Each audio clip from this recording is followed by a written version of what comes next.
Welcome to this closeout event of the Sustainable Water Partnership webinar on advancing water security. I'm Nicolas Villemino. I'm the Technical Director at Winrock International, and I'm pleased to open this session and welcome you all on behalf of the Sustainable Water Partnership team, Winrock International, and its partners. Please make sure that your microphones remain muted during the session. If you have technical difficulties, especially sound problems, you may want to log off and rejoin the webinar or contact the administrator in the chat for support. Feel free to ask your questions and share your comments to the organizers in the question box throughout the webinar. We will have panels and we will try to answer as many as we can during the course of the webinar, or we will try to address them another way after the event. The Sustainable Water Partnership, SWP, is a 5-year USAID funded project, and during the next 2.5 hours, we will reflect and discuss on the achievements of SWP to advance water security over the past 5 years as we're coming to the end of the project. Mr. Alex Grace, SWP Project Director and Project Program Manager at Winrock International, will cover this in detail in his presentation. We will then have 2 panel discussions, one with the staff of SWP who was involved in testing and piloting our approaches in Africa and Asia. And the second panel will hear our esteemed partners discuss what comes next for water security. To get us started, I will now ask Mr. Jeff Goldberg for some opening remarks on behalf of USAID.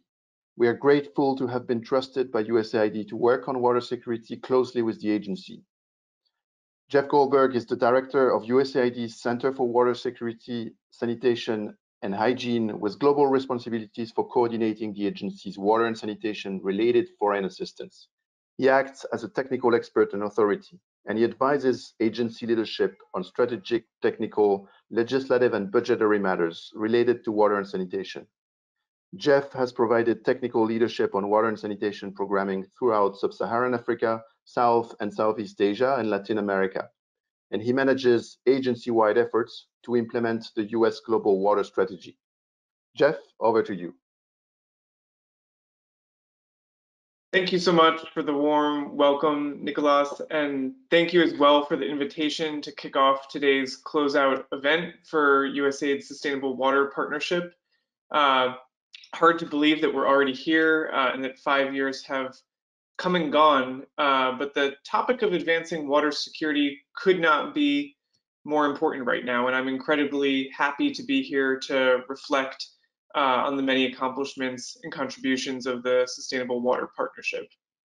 So just to set the scene a little bit for the discussion today, I want to affirm that at USAID, we recognize that lack of access to high quality water for people, economies, and ecosystems, along with lack of access to sanitation and hygiene, remain urgent global challenges.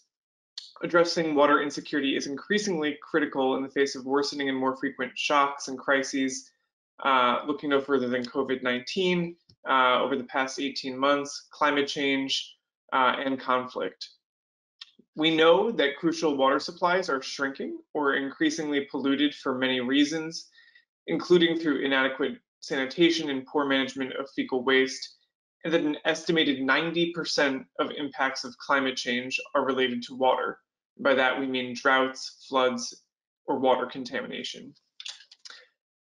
We further know that by 2050, more than 5 billion people will lack sufficient water at least once a month per year, up from 3.6 billion today, and that water insecurity could cost some regions up to 6% of their gross domestic product.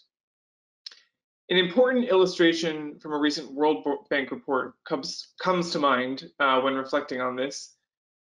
It highlights that when urban water services are disrupted due to water shortages, firms suffer significant and lasting reductions in their sales and employment. And particularly vulnerable are small and informal firms, a major source of employment in developing countries where we all work. Considering these same urban areas, rising seas and storm surges could cost more than $1 trillion per year.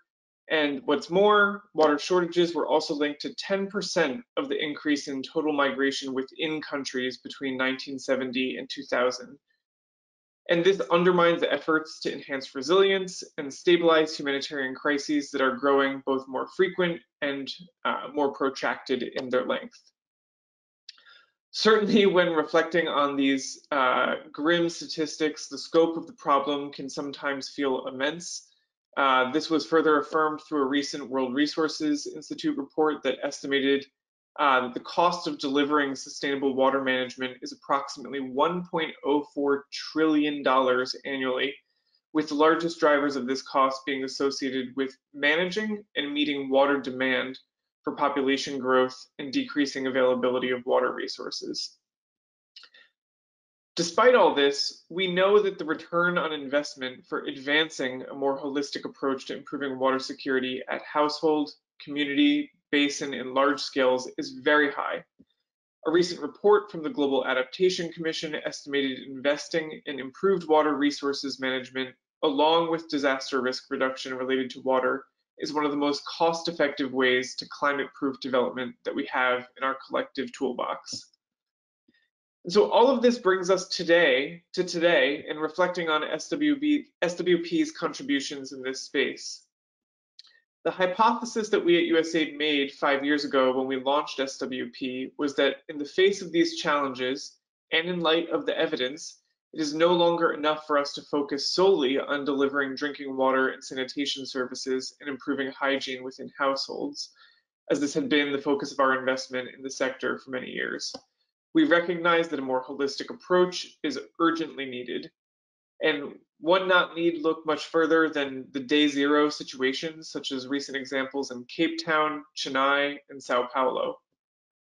So with all of that in mind, if we are really interested in sustainable services, we need not only be working to increase access to water and sanitation, we know that we also need to be working with a broader array of water users to manage water scarcity.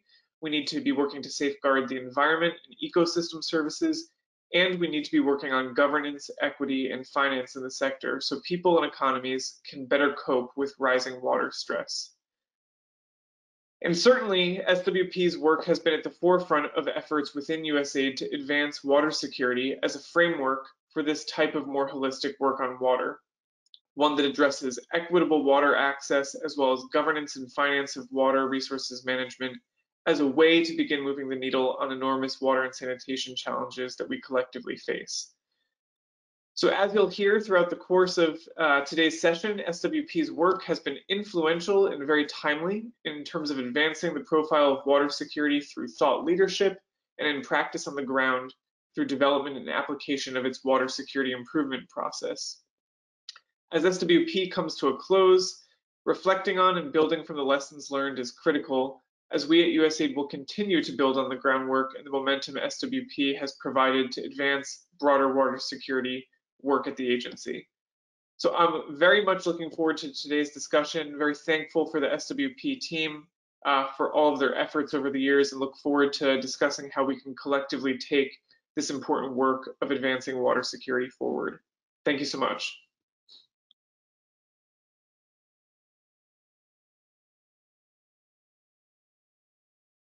Thank you, Jeff, for that. Very much appreciated.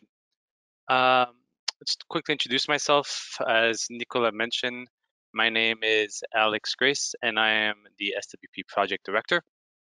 And to echo Jeff, I do want to thank everybody for joining today. In my presentation, I'm going to cover a snippet of all the good work we've done over the past 5 years and go over some of the lessons learned that we gathered along the way. But I want to start with what SWP is centered around, and that is water security.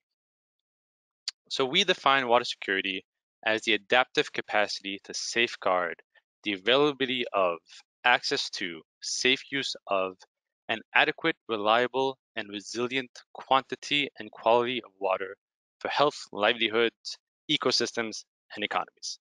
Okay, I'm gonna stop there for a second. I know it's a bit of a mouthful, but as we all know, water cuts across all sectors and every aspect of our lives. So the question for us was really how to develop a holistic approach, as Jeff mentioned, to address water risks, whether related to WASH, climate change, agriculture, biodiversity, and other issues. So we were able to do this in partnership with many great institutions, including Tetra Tech, IUCN, SEI, the World Resources Institute, the CEO Water Mandate, and M-Water. And together, we were able to support USAID and partners on the ground with technical services and program implementation activities. And all these activities were centered around this process I have here on the slide, the water security improvement process. This is a multi-step, iterative stakeholder engagement process that assesses water security risks and implementation measures. Now, under SWP, we developed analytical tools and assessments to support this process. We tested it on the ground, applying it to specific country contexts, doing our best to leverage partnerships along the way that could help us in the implementation of SWP, and that should ensure that many of our efforts live beyond SWP. We also distilled learnings and best practices from this process, which we shared through a host of knowledge management fora. Now, to pause quickly on analytical tools and assessments. Nicolas will go into more detail about this in a little bit, but generally, our work here falls into two major buckets. The first is compiling best practices on water security at large. This included our Water Security Improvement Toolkit, a host of water security country profiles, as well as technical papers on topics such as private sector engagement in water security or source water protection in wash systems. The second big bucket is focused on lessons learned from our country-specific activities in the form of case studies and field-based technical documents. So now for our country-specific activities. These come into three main categories. We've had field-based activities where SWP had a small presence, namely in Cambodia and the Mara Basin. We had targeted USAID mission support, and we also had associate awards. For our Cambodia activity, we applied the WSI, so the Water Security Improvement Process, in the Stung Shinit River Basin in Cambodia, which is a major tributary of the Tonle Sap Lake. If you're not familiar with Cambodia, the Tonle Sap Lake is not only Cambodia's largest lake, but also its most important from a water security perspective. So using the WSI process, we started off with understanding our stakeholders by conducting an inventory of water stakeholders across the basin. And this included the Kampong Thong provincial government, farmer water user communities, community forestry groups, and community fishery groups, among others. We worked closely with them on a water risk assessment. And so for this, we conducted a lot of studies and analyses, which included things like a seasonal water quality survey, a biodiversity evaluation, a water balance calculation.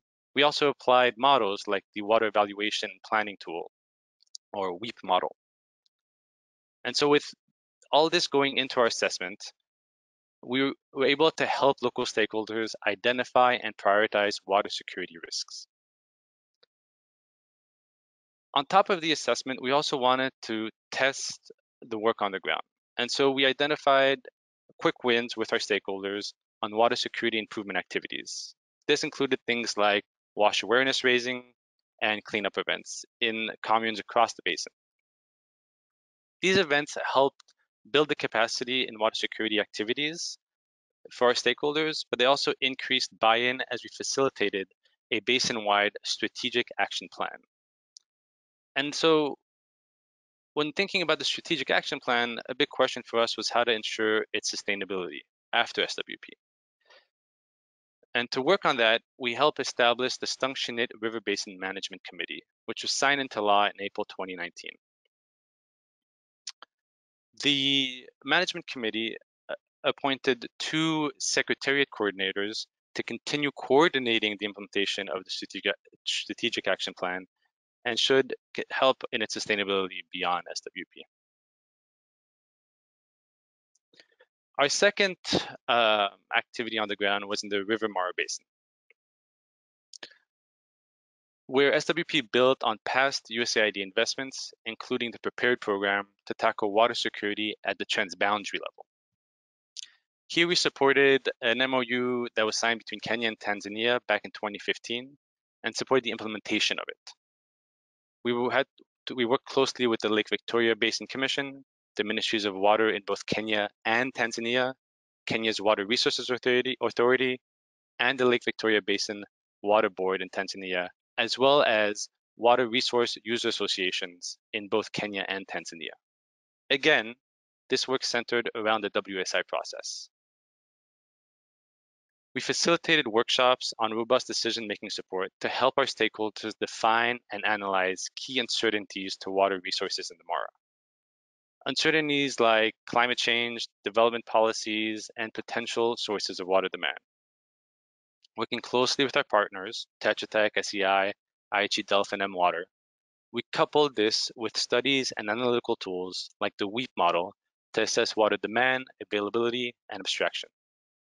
This all led to the development of the water allocation plan for the Lower Mara. This plan is an example of how we combine strong stakeholder engagement with a strong evidence base to support robust decision-making, which should help mitigate risks from overallocation, over-abstraction, and illegal abstraction. But this also needs to be framed within good governance. And so on that end, we worked with the Lake Victoria Basin Commission and the Mara's Joint Management Committee to address the overall management of the basin. And this included preparing a white paper on water sharing principles, and in practical terms, we developed terms of references and an operation plan for the Joint Technical Committee that will help operationalize it in the future. Like in Cambodia, we also wanted to show what could happen on the ground. And so we helped develop sub-catchment management plans and supported the water resources user associations in implementing livelihood and water security activities. And so these included things like beekeeping, tree nurseries, and spring protection. Now I'll stop there and explain why what beekeeping has to do with water security. In short, it provides revenue in the form of the sale of honey products, and the sale of artisanal beehives that they manufacture. These revenue help fund indigenous tree nurseries and catchment conservation and reforestation efforts using the seedlings from the tree nurseries.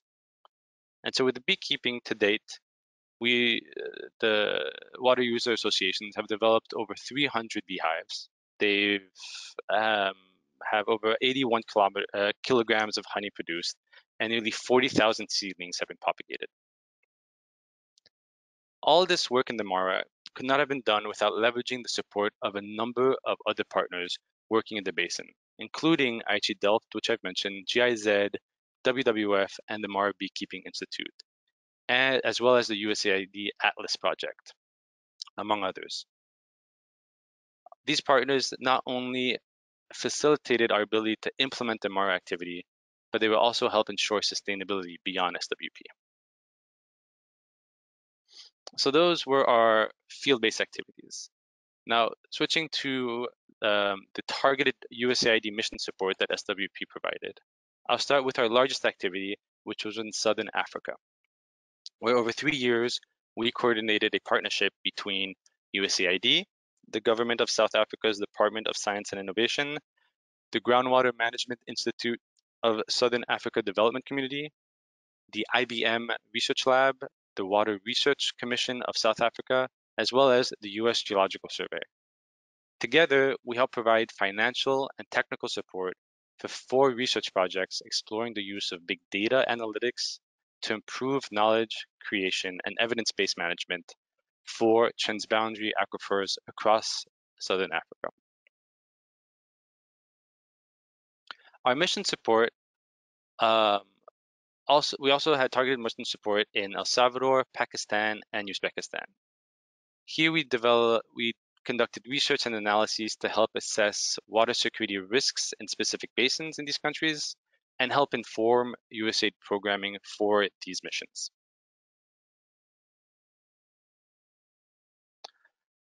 So our third category of country-specific activities are these associate awards. SWP is a leader award with associate awards, and so we've had 2 associate awards to date. The first was in Nepal, and over 2 years, the integrated water management activity worked with 10 USAID projects to facilitate coordination on improved water security in 2 targeted watersheds in western Nepal. Some of our main recommendations from this work have been applied by the SEED office, and USAID Nepal is using these recommendations in the programming. And those have included establishing integration working groups led by the mission, using watersheds as the unit of geographic focus for future water-related projects, prioritizing collaboration with local governments to build their capacity to address water security risks, developing and incorporating water security integration language to be included in future awards, and sharing a record of collaboration activities among implementing partners to facilitate the design of future activities. Our second associate award is in the Sahel. So in Niger and Burkina Faso, Terre ou Vie, or Earth, Water, and Life, for those of you that are not French-speaking, is working to improve water security, enhance sustainable productive land use, and improve the management of shocks, risks, and stresses, especially as climate risks become more intense. This activity covers 25 communes in Niger and 15 in Burkina Faso. Now, through all this work that I just mentioned, and many others that don't fit in a 20-minute presentation, SWP has built a treasure trove of learnings, including over a dozen case studies and technical papers, training webinars and series, seminar series at the Wilson Center, World Water Week presentation, and a host of other lessons learned focused on water security, all of which I encourage you to browse at your leisure on our website or at our Global Waters microsite that will continue to be a resource beyond SWP. But before I finish, I want to share some of the main lessons learned, 5 to be precise, that we pulled from our work. I could go into much more, but we would need a longer webinar for that. But so for these 5, firstly, we found that water security approaches, almost by nature, need to be iterative. As much as we may want it to be the case, water security improvement measures will not address every aspect of water security, particularly in large geographies. But it is important to assess what works well and where improvements are necessary, so that we can make sure that future investments are targeted and ensure more sustained and scalable impact. Secondly, water security risks require precision and depth. And so this requires assessing the root causes and considering potential scenarios. When we have the data, there's a wealth of models and tools to build that evidence base. And with SWP, we've had the pleasure to work with brilliant minds in this field to test those tools. But this must also be coupled with the wealth of knowledge from local stakeholders, especially when data gaps exist, as they are key to filling those data gaps and getting to that root cause and assessing those potential scenarios. This leads me to my third point, and it's about stakeholder engagement. This is nothing new, but it is clear that future water security programming at USAID should continue to center around stakeholder engagement, including the private sector. Understanding the needs, priorities, and motivations of stakeholders is obviously critical to success, and ensuring that they feel like partners rather than just beneficiaries is also key. For this, stakeholder mapping and engagement strategies should be integrated into future programming, and it is also important to integrate them from the beginning to the end of the process. Also, using a political economy assessment methodology to best identify how power dynamics interact with water security can be very useful to best target interventions. Our fourth lesson learned is about governance, specifically governance across scales. Water security programming needs to engage at the local, basin, regional, national, and in some cases transboundary level. But while countries have national water management policies, we know that it's often the case that they are being applied unevenly at different governance scales.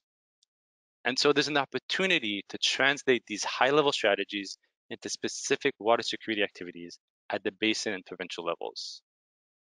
This can happen in just a few targeted basins or provinces, or it can even be scaled up nationally depending on the amount of investment and, of course, the country context. Finally, this last one is something that I'm sure many of us have in the back of our minds most of the time. But our water resources are already being impacted by the realities of climate change. And the more we can integrate climate knowledge in the form of climate models, climate risk screening, and the quantification of climate mitigation co-benefits in our water security intervention, the better we'll be able to secure the future of our water security.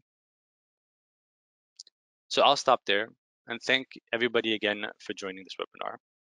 I'll hand it over now to Jen Holthaus, who will be moderating a panel discussion with our experts who made our country-specific work a reality. Over to you, Jen.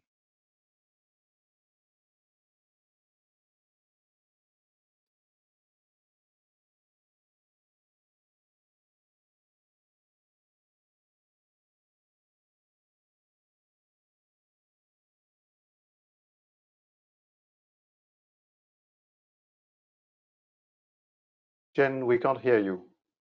You're still muted and your camera is not working. Can you hear me now? Now we hear you.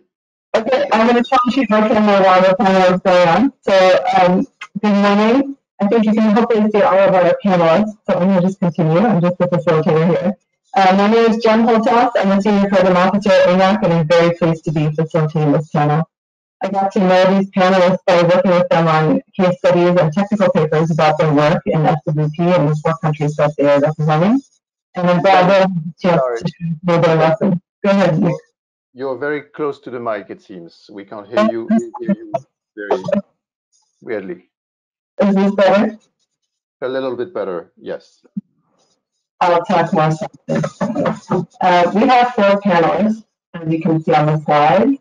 They are Dr. Clara Bocchino, coordinator of the Big Data Analytics and Transboundary Water Collaboration for Southern Africa.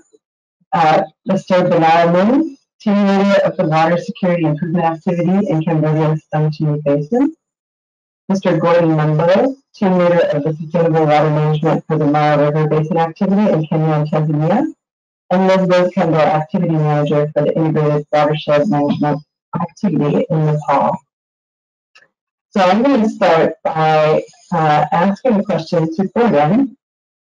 So Gordon, thinking about the water security improvement process, which we just heard about, or we call it the WSI process, stakeholders need to buy into the process and remain engaged for the process to be effective. What challenges do you feel in engaging stakeholders?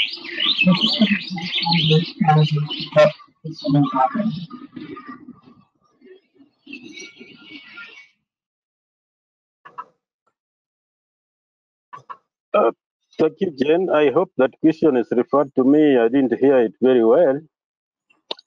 But I've said, as been introduced, my name is Gordon Mumbo. I was the team leader for sustainable water management for the Mara Basin, a transboundary river that is shared between Kenya and Tanzania. Because of power outage where I am, I'm outside the fence of my home in the village. So if you hear chicken passing around, don't worry. That's the village life. Yeah, but I would say stakeholders is critical, as Alex has mentioned in the work. And what we found important is just before we commenced the implementation of the project, we had planned an inception workshop. And before the inception workshop, we did a rapid stakeholders mapping to give us an understanding who are the stakeholders within the Mara River Basin. This included government departments, NGOs, individual water users. And then we called them at an inception meeting and tabled the scope of the project, the objective that was intended to achieve. And this gave them a chance to set priorities areas of priorities where we could start implementation.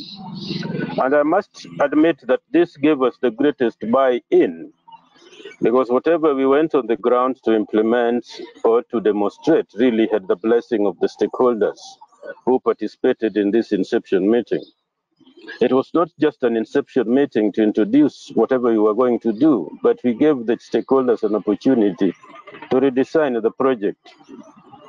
So the process of engaging them to redesign the activity and come up with the priority areas really helped us. And in terms of sustaining this moving forward, we kept constant communication with the stakeholders and feedback processes. In the planning process, whenever an activity was planned, we would work together with them, plan the activity. Midway in between, we could have a briefing discussion together with the stakeholders. And at the end of the activity, we were also using a process of self-evaluation, where we were evaluating ourselves with the stakeholders on the progress that we were making. I must admit this became very important in terms of transferring ownership of the activities to the stakeholders in all the aspects.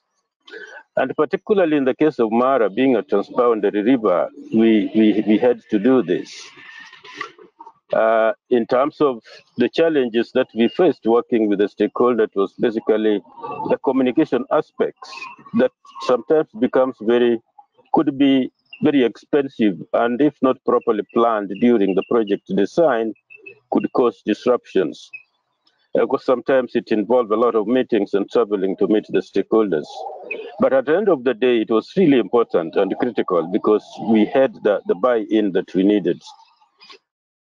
I think I would stop here, and maybe later I could come back if there are any questions, to give a chance to my colleagues also to say something.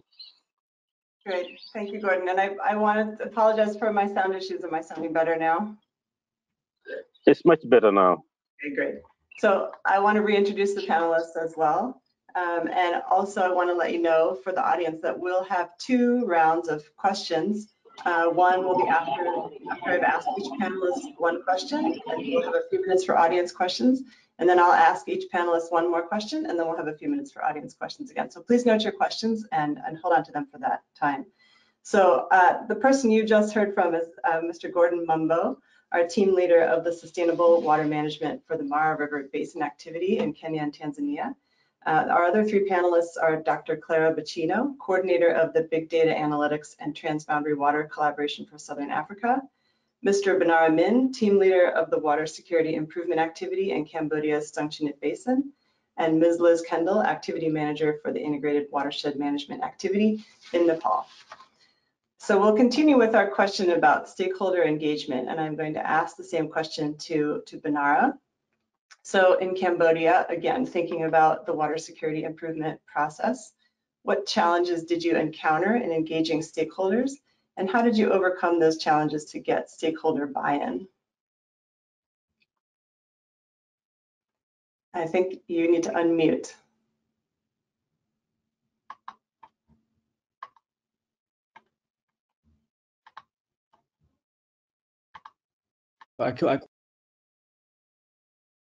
Okay, now I'm muted. Do you hear me? Okay, okay, thank you so much. I would like to share the key challenges that we face here in Cambodia during the SWP implementation here in the Sangchinit River Basin. One of the most important challenges in Cambodia was, how to incentivize stakeholder engagement. And as many people know, and in Cambodia, there are a lot of NGOs who are implementing water and other water-related projects. Most of them use their hardware intensive. I mean, sometimes they just budget directly to the organization, to the people to implement. But for SWP, we did not replicate this kind of a hardware contribution, but we still want the stakeholder to experience the immediate benefit of engaging in the water security improvement process, and how to overcome the challenges. Here in Cambodia, we have some kind of activity, but there are two or three activity, two activities that is very important that I would like to share with you right now. SWP Cambodia use the capacity building training for selected community leader to generate interest, understanding, and engagement. We developed a series of capacity building training packages around the soft skill training that were identified and prioritized by the focus group. And the focus group requested a number of training subjects, but they agreed. They agreed and they selected some key training topic. For example, the training on leadership skill, training on community mobilization, training on the basic budgeting and financial management, and also resource management. And the participation skill were also integrated into the training curriculum. And this set of a standard for stakeholder participation going forward with the water security improvement processes. And all the stakeholders, all our key stakeholders understood well after they received a numbers of trainings what they were expected to see during the project implementation. And the second is that we use the quick wins as incentive to motivate and mobilize stakeholders in the water security improvement processes.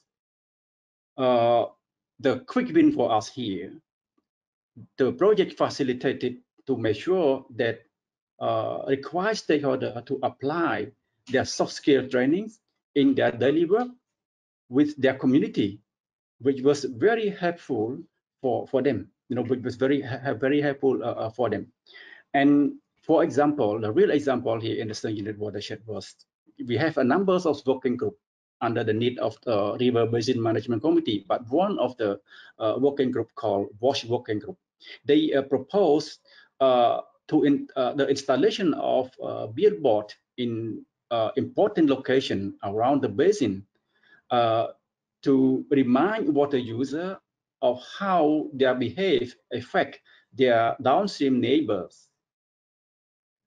And in that potential location, there were installed 8 water security educational billboard in high traffic site like the commune, village center, where many people visited in and out, and especially along the Stung Unit reservoir, which is used for irrigation and recreation, and many people visited that areas. And through these early trainings and the quick wins approach that we use, SWP was able to generate the necessary interest to advance stakeholder participation in the subsequent assessment, planning, and implementation step of the water security improvement process. Great, thank you, Bernard. Excellent. So we've heard a little bit about challenges with stakeholder engagement and how 2 of our activities overcame those challenges. And now we want to shift slightly to the slightly different role that we played in a couple of other activities, which was to coordinate and facilitate different stakeholder groups. And I want to now turn to Clara. So SWP's role in the Big Data Collaboration Project was mainly to coordinate multiple stakeholders with competing interests. How did you go about convincing those actors to work together toward improving water security, and what actions that you took resonated most with those groups? Thank you, Jennifer. Thank you for the question and thank you for the invitation to attend this seminar. As regard to your questions, I think it's important to agree on one point, that stakeholder engagement and facilitation is not about convincing people to work together or to sort of discard parts or elements of their agenda for the sake of something that they cannot see, but it's about learning. So the idea is that as a facilitator, you almost like a peace builder, one that helps the different stakeholders to build their common vision, to agree that that is their vision, and then to work towards it. So in terms of what is your role, is that of creating that enabling environment for collaboration, and ensure they continue to work together, even when sometimes their agenda clashes with each other, and it might come up for different small activities, for instance, and or giving priorities to where the funding goes. But you have to be able to anticipate those clashes or those potential clashes and to address them even before they come up, so that you don't work in a conflictual environment, but you try to prevent that from happening.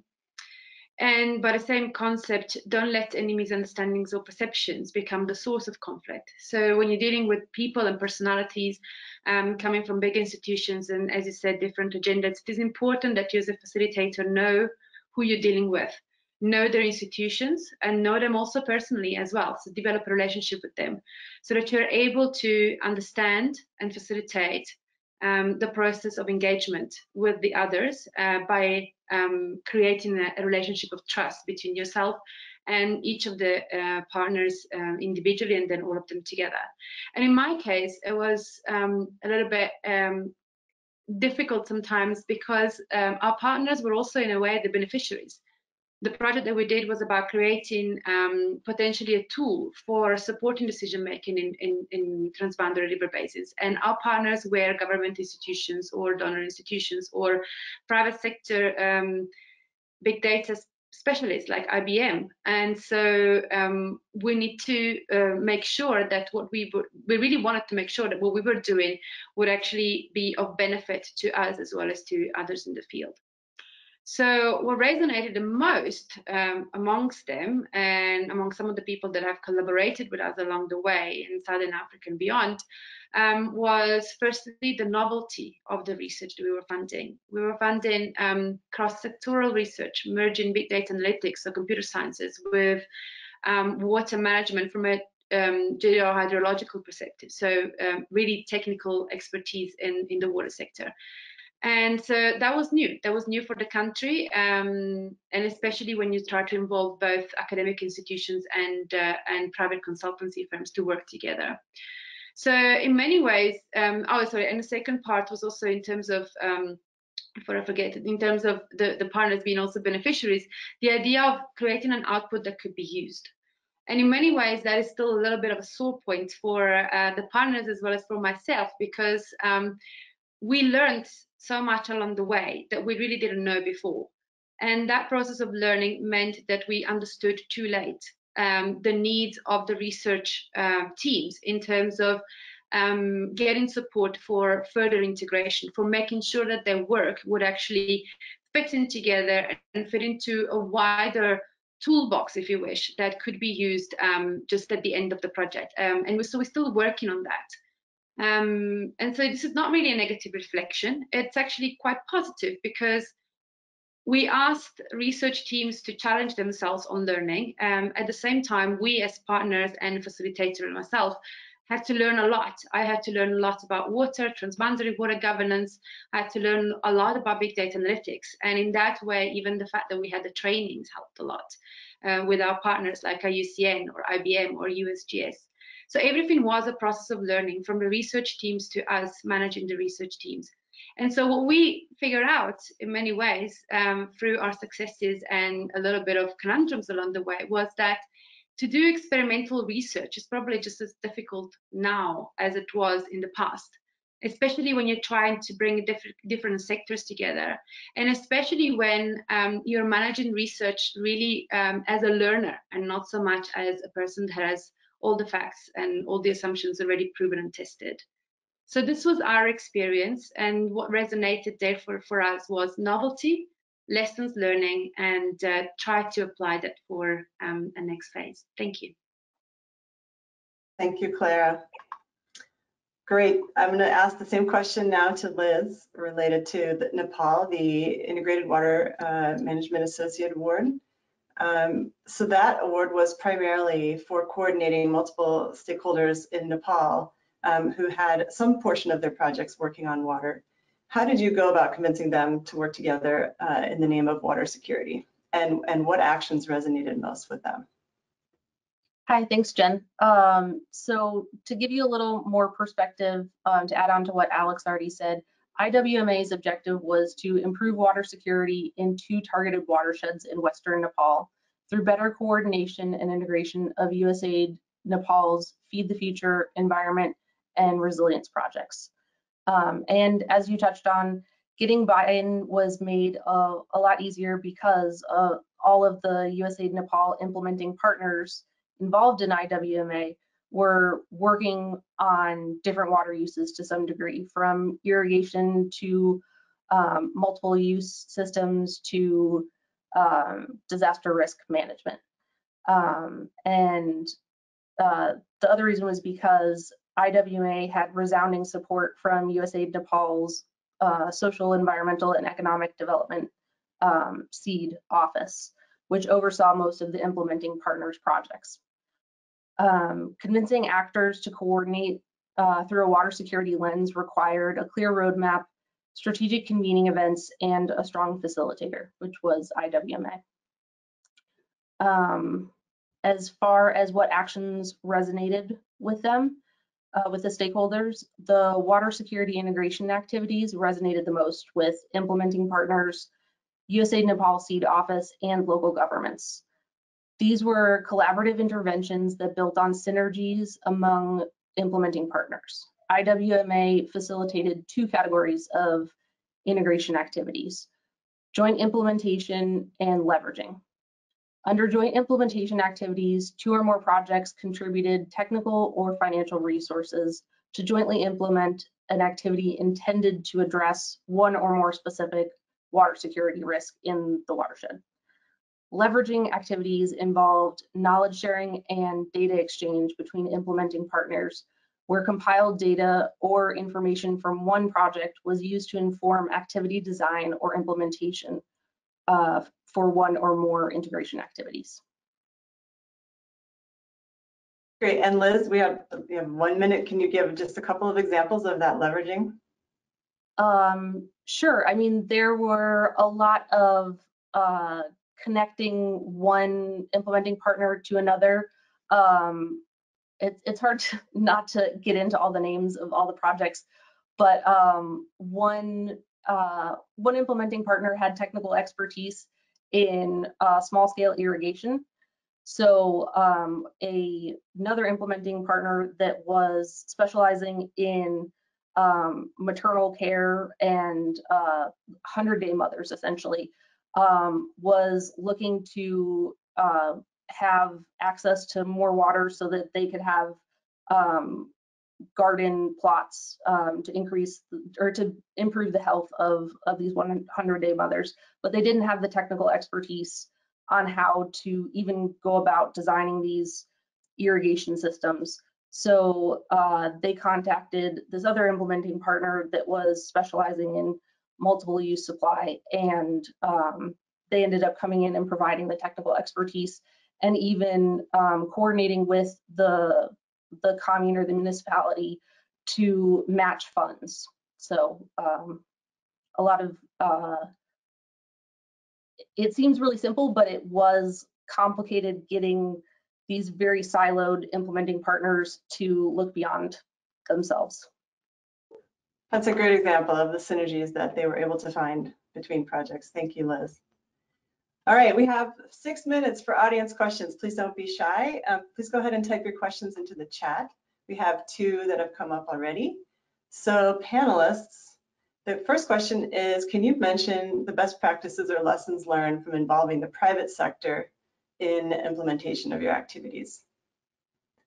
I realize I'm throwing this out to all 4 of you, so we just need to figure out who wants to go first.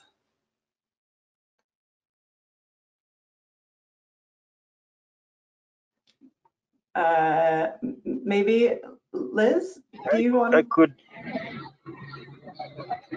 Well, thank you, Jane. I think the best experience in involving the private sector, particularly our experience in the Mara, is the private sector were some of the biggest water users. As you know, Mara is a tourist destination, and there are so many hotels along the river, both in Kenya and Tanzania. And because their business survived on the availability of the water on the Mara to keep the wildlife going, it was important to them. And I'm sure in many basins where you have private sector users in the lines of food production, they would be interested. When we started, it was a bit scary for them because they thought whatever we were going to do, we were going to curtail the operations. But when we explained to them why you were there, and the interest was basically water security, to ensure that water continues to flow for the ecosystem, for production, and even for the wildlife, they became interested. And the best experience through their own initiative after this kind of introduction, they started a forum where they could speak together as hoteliers operating along the Mara River Basin. This was called Mara River Basin Hoteliers Forum. And here they would come and discuss issues. We were able also to engage with them on how they could enable the communities who live along the river to market some of the produce, because most of the hotels in the Mara, they buy food from Nairobi. And you were telling them, actually, you could work together with the communities around here and produce all the vegetables and the fruits that you need. And that picked up, but we were interrupted by COVID. We did not perfect it. But from what I hear is the hoteliers platform is still active and engaging with the water resources authorities and the community. So the priority really is the private sector are driven by, sometimes a bad word to say, but they are driven by profit. So if whatever you are talking about concerns their business, they would be interested. That was our experience in the Mara. Thank you. Thank you, Gordon. Clara, go ahead. Thank you, sorry. So we had engagement with the private sector in two capacities. In terms of the partners, we had one private sector element, which was IBM research. And a bit like Gordon just mentioned, the private sector has one critical mission, which is to sort of make it self-sustainable, and the only way they can make it self-sustainable is through engaging in economic generating activities. In this case, it was quite different for IBM because they were not recipients of any funding, but they were actually givers of support. So we had access through them to specialized knowledge, both for our interns, a little bit for ourselves as well, to learn about big data, and then for the big training that we did online in 2020 and early 2020 on big data analytics and their use into the water sector. So we had a lot of benefits from there, and they also had benefits from us in the sense that they even changed their modality of understanding their internships. So whereas previously they would give priority to computer science students to access their internship program, now they're trying to merge the computer sciences with the sectoral knowledge, whether it is water, natural resources, or even health. So they recognize the need that when you do computer science and you're doing data analytics, you need to understand the sector in which you're doing the analytics. Otherwise, it becomes just data and statistics out of context. So that was a very important quid pro quo that we had for the process. And then we had the private sector as the research teams. As I mentioned before, we had 4 research proposals. 2 were led by universities. One was the University of the Western Cape, and the other one was the Witwatersrand University in Johannesburg. And then we had 2 private sector consulting firms. One was in Voto Africa, and the other one was Delta H. So the benefit of having that meant for us that we could balance the different approaches of handling research by the private sector versus the academic, because as an academic myself, I know that we are afforded a lot more visionary elements in our research. We can really go out there and think big about what we would like to achieve, what kind of assumptions we want to make, and what kind of research we would like to undertake. Whereas the consulting firms are very much grounded to making the most out of their money and not lose the pennies out of it against private sector operators. So we could balance the visionary aspect of the university engagement with the solid frameworking and sort of hard work of the consulting. Not that the academics didn't, but we, you know, if we hadn't had the university, we would never had a tryout as triangulating data collection, standardized data collection with qualitative questionnaire surveys with residents of a community, for instance. Had we not at a university, maybe we wouldn't have been able to do the geolocalization of big data sets given by remote sensing for the river basin. So we could have the best of both worlds, and that's a very big lessons learned. Try to engage with both. Thank you. Thank you, Clara. Okay, I think we have time for one more question. Stakeholder engagement in water resources management can be an expensive and time-consuming process. How did the project manage this, and what did you put in place in terms of sustainability of stakeholder engagement beyond the project? So how did you keep the costs down, and how did you manage stakeholder engagement efficiently with respect to time? Benara, do you want to comment on this one from Cambodia? And you can unmute.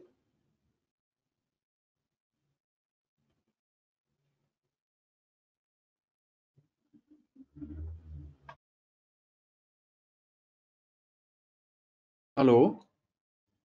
Hello. I'm sorry, Jen. I could not hear you from the beginning clearly. Oh, okay. Yep. The question is, how did you manage stakeholder engagement in a way that kept the costs down, because it can be costly, and in a way that was efficient, because it can take a lot of time to do stakeholder engagement in water resources management? Yeah. Thank you. Here in the Sturgeon River Basin, you know, to engage the stakeholder with limited budget, and you know that we experienced so far. First of all, we had to identify the key stakeholders. Who are the key stakeholders? Who are the primary stakeholders? And who are the secondary stakeholders? And if we identify this kind of a range of stakeholders, we can try to have some capacity building, or how to connect, and how to deal with them, how to approach them, and working with them more effectively. So part of the effort was to really target which stakeholders you were going to engage by clearly identifying them at the outset. Does anyone else have thoughts on this? I have something to say. Hi, Jen. So I actually also worked on the Cambodia activity, and I just kind of wanted to give my 2 cents about the sustainability of our stakeholder engagement approach. And that was that we worked a lot with the local provincial departments that work with water to not convince them, but to, I guess, convince them that stakeholder engagement and we developed technical working groups that were supposed to be kind of an advisory capacity to the River Basin Management Committee.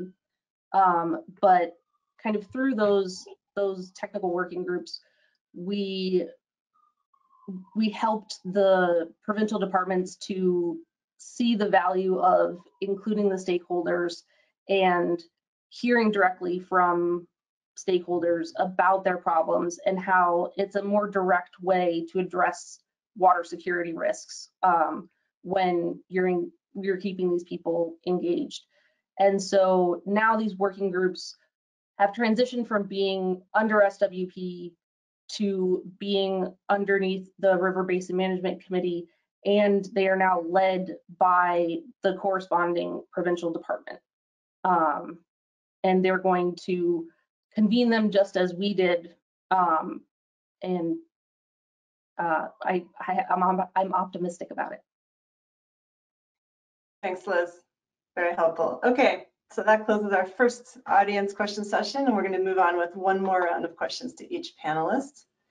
So next, I'm going to start with Gordon again. There you are, Gordon. So far, we've talked about a couple of different aspects of stakeholder engagement, which is one key to the success of water security initiatives.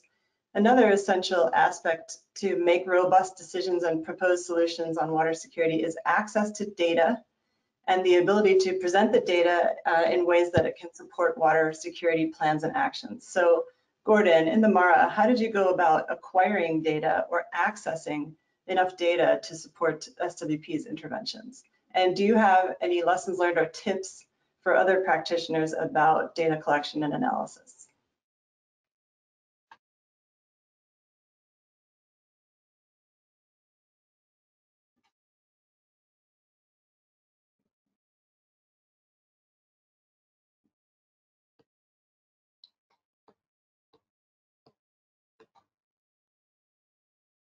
Gordon, are you hearing us okay? Oh, are you able to unmute? I'm not sure Gordon is hearing me, so I'm going to throw the same question to Clara. We'll start with you. How did you go about acquiring and or accessing sufficient data in the big data project? Well, I'm lucky I didn't have to personally, but our research teams did, and they were quite successful with it. So they came across some myths about data collection and some verifiable truths about data collection in Southern Africa.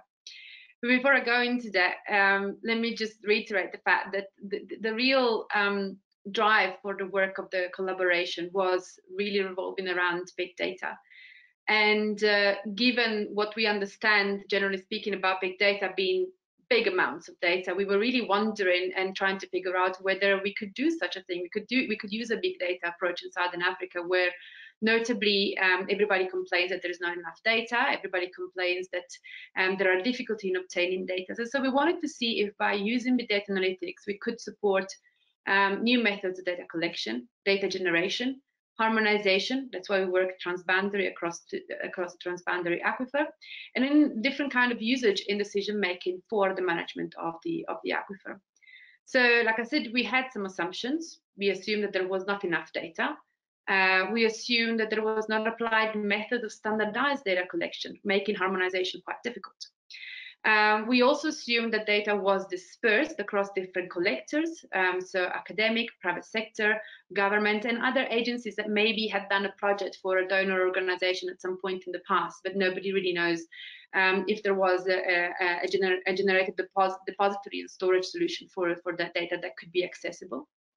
And also we assumed that the river basin organizations in Southern Africa, and we were working under the Limpopo Commission, did not really have either the human or financial resources to act as repository for data. So there is no central, we assume that there was no centralized space to ask for data. And those assumptions were mostly confirmed. So luckily, we were working with research teams that had a history of water data collection in the region. So they pretty much knew where to go. And we had the government as partners in the collaboration, so they would be approachable and able to give us information. We also learned, for instance, that some data you have to pay for. So, for instance, for South Africa, the weather service, if you want to triangulate with climate change, you have to be able to pay for it because the data is not freely and cost effectively available, actually for free.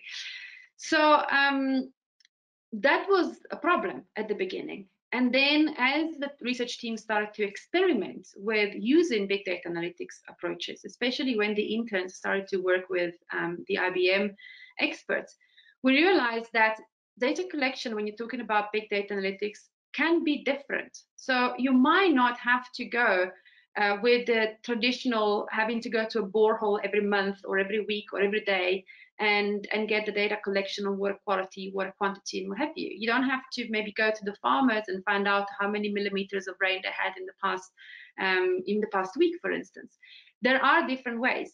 maybe they're not as precise as that kind of data collection, but given the fact that we don't have the resources to do that kind of labor-intensive collection, maybe they can provide some respite and still help in the management. And so we also learned that water data can be triangulated with other large data sets, like the one taken from satellite imagery, but also, as I mentioned before, by people's perspective. So we can, through algorithms, have a look at what people think about water quality and water quantity in their area and see if that's verifiable against the government data, for instance, and if it reflects any other climate pattern, if we have access to the information thereof. And what we also found out throughout direct engagement with government partners, but also by participating into a variety of events like the SADC Groundwater Conference or the WISA, the Water Institute of Southern Africa conference earlier this year, or late in 2020, that this is the time in which almost everybody, from people in national government, people that work for transboundary river management institutions, people that work for donor agencies, people that work for research agencies, be they public, academia, or private, want to share data. They don't want to just keep their data and sit on it, but they want to share it so they can also access other people's data and make their research way more valuable. So the problem is that we don't know how to do it, or not until now. And the other question is, where would it be stored? Who would be taking the responsibility of holding such a data storage facility, and how secure it could be to address all of the sensitive issues about data ownerships that country normally have, and sometimes even private sector. So we learned throughout this engagement that was sometimes very much planned and sometimes more haphazardly put together through just meeting people when we still used to have face-to-face interactions, that the time is very ripe for creating something that supports data sharing in our region, that is able to bring together both public and private institutions and set up an example for others to follow, other institutions or also other sectors to follow in sharing data and making therefore research much more viable and much more useful to decision making. Thank you. Thank you, Clara. There's a lot of great information there, and I think much of that is written up in SWP big data case studies, which you can find on the SWP site. I would like to add something, Jen, if you can hear me now. Yes, thank you. Yes, I think as we've seen, our experience in the Mara basically taught us that water security success depends on two things. One is political, which can be addressed by effective stakeholders engagement. And the other aspect is the technical. And the core at the technical issues at the water resources management at basin level is the data. We had a lot of challenges in the Mara in terms of accessing data because this is a transboundary river shared by Kenya and Tanzania. And the fact that there were no existing protocols for data sharing, each country was suspicious on what we were going to use with the data. And the biggest problem is data did not exist. Good data did not exist. Some of the data that was collecting, especially on river flow gauges, the way it was handled was not very good. And in some cases, the configuration of the hydrographs had not been done properly. So data was definitely a challenge. So what we learned, we had to institute a lot of case studies and also used a lot of projection on old data that we could come across to be able to arrive at the current status. Particularly, we faced a lot of challenges when we were doing resource availability assessment as we went doing the water allocation planning on the Lower Mara Basin. Sometimes we had to use some gauging stations that were very far and relating them to the situation where we are, and also using research institutions, particularly the fact that we are working together with IHE Delft. Some of their students had worked on the Mara and the data that became useful.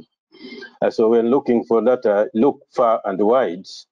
The other experience we had was also, which has also been mentioned by Clara, is the indigenous knowledge.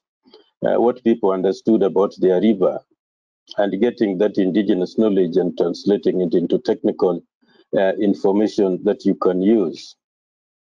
So the real challenges are really effective data collection from our experience, effective data collection, analyzing that data to generate information that can be used by people. And then the other aspect is the data storage, the repository. Where do you take it after you've done the analysis and generated information out of it? I think that's a big challenge and was lacking. It challenged us throughout the project. So I think even at national level, there should exist a protocol for data release and data sharing. And especially if it's a transboundary river, there should be a shared protocol on where data is kept and how it can be shared and who has the authority to give it. In our case, we had the advantage of working closely with the Lake Victoria Basin Commission, and we went under the East African Community protocols to access data where it was available through Lake Victoria Basin Commission. So the key lessons that we learned is indigenous knowledge is critical, and use it to get the information you want and translating that indigenous knowledge into technical. And also look wide. We worked with institutions that had already had some data, and now you analyzing that data and translating it to get what you want. But on top of it, on core, really there needs to be a protocol for data sharing, and where is the data stored? How is it collected? How to generate information? And that is a skill that we found was still lacking in most of the institutions.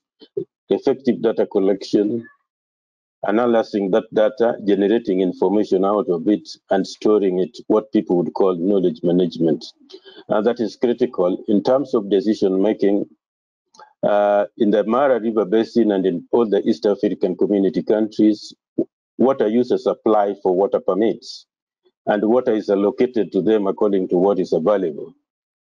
If that data is not accurate, there is normally over-allocation. And these overallocations are the ones that result into conflicts among users. Because probably, I could give a rough example that you have only 1 million cubic meters available, but you've allocated 1.5 million cubic meters. So definitely people will get into conflict. And the reason why you can get in that kind of overallocation is lack of data. So those are some of the experiences that we came across. Thank you. I think it's really interesting that even though these are vastly different projects, both the Big Data project and the Mara project found the value of triangulating data with people's perceptions or with indigenous knowledge. That's a really interesting finding. All right, we're winding down on our panel time. I want to just do two very quick questions, one to Liz and one to Benara, in order to close out here. So Liz, I'm gonna ask you first. So through the plans that were approved under IWMA, what are some key concrete water resource management activities that were proposed and implemented? And just very quickly, how were they chosen and agreed by the stakeholders? Okay, so IWMA worked with 10 implementing partners to develop comprehensive integration plans for the Rangoon Kola and Lower Karnali watersheds. Each integration plan included an analysis of the water-related risks faced in each watershed. They discussed each implementing partner's ongoing activities in the watersheds and their relation to water security issues, listed agreed upon opportunities for integration, delineated specific implementation roles and responsibilities for each implementing partner, and presented an expected timeline for implementation. So each integration and MEL plan presented a roadmap for implementing partners to work together towards improving water security. IWMA itself did not directly implement any integration activities, but facilitated their identification, development, and development, monitored their progress, and communicated their lessons learned to the consortium. In total, there were 5 water security integration activities that were planned and 8 were completed. So once we got on a roll, it really started happening. To give you an example, during development of a municipal master plan, Haryaban 2, an implementing partner, requested that Pawnee, another implementing partner, develop an inexpensive flood early warning system and installed it in a nearby river that had flooded in 2015 and 2018, adversely affecting the local communities. Pawnee completed the request, but it didn't have enough funds to conduct the capacity building to complement that work for the flood impacted communities the system was intended to help. So Haryaban 2 stepped in and supported training events in 2 communities with technical expertise and and funding. The 2 implementing partners therefore combined their resources to make communities more flood resilient. I suggest that if you liked hearing about that integration activity, that you read the IWMA case study or the final report. They're both available on swpwater.org and the SWP Global Waters microsite. Great, thank you for that plug. That's another reminder that there's just a lot of really great information about everything that we've discussed today that's been written up. I want to end to Banara with a question about the strategic action plan that was created in Cambodia. Can you tell us just very briefly? We have to sort of shorten this answer to maybe just 1 minute. I think I'm going to just cover what that plan was. So the objective was to promote sustainable development in the Stung Chini Basin, with particular emphasis on water security and protection of biodiversity. And establish mechanisms for institutional coordination, data management, knowledge sharing, and very importantly, inclusive participation of all the actors in the basin. The SAP, the Strategic Action Plan, presents targeted, scalable water security actions and outlines actions to strengthen the capacity of the Stung Chini River Basin Management Committee and its members, defines potential funding sources and monitoring and evaluation procedures. So it was a huge achievement of the Cambodia SWP activity. And Banara, can you tell us a bit about how you've facilitated stakeholders to develop this plan? And also, what are you optimistic about looking into the future in terms of the sustainability of this plan?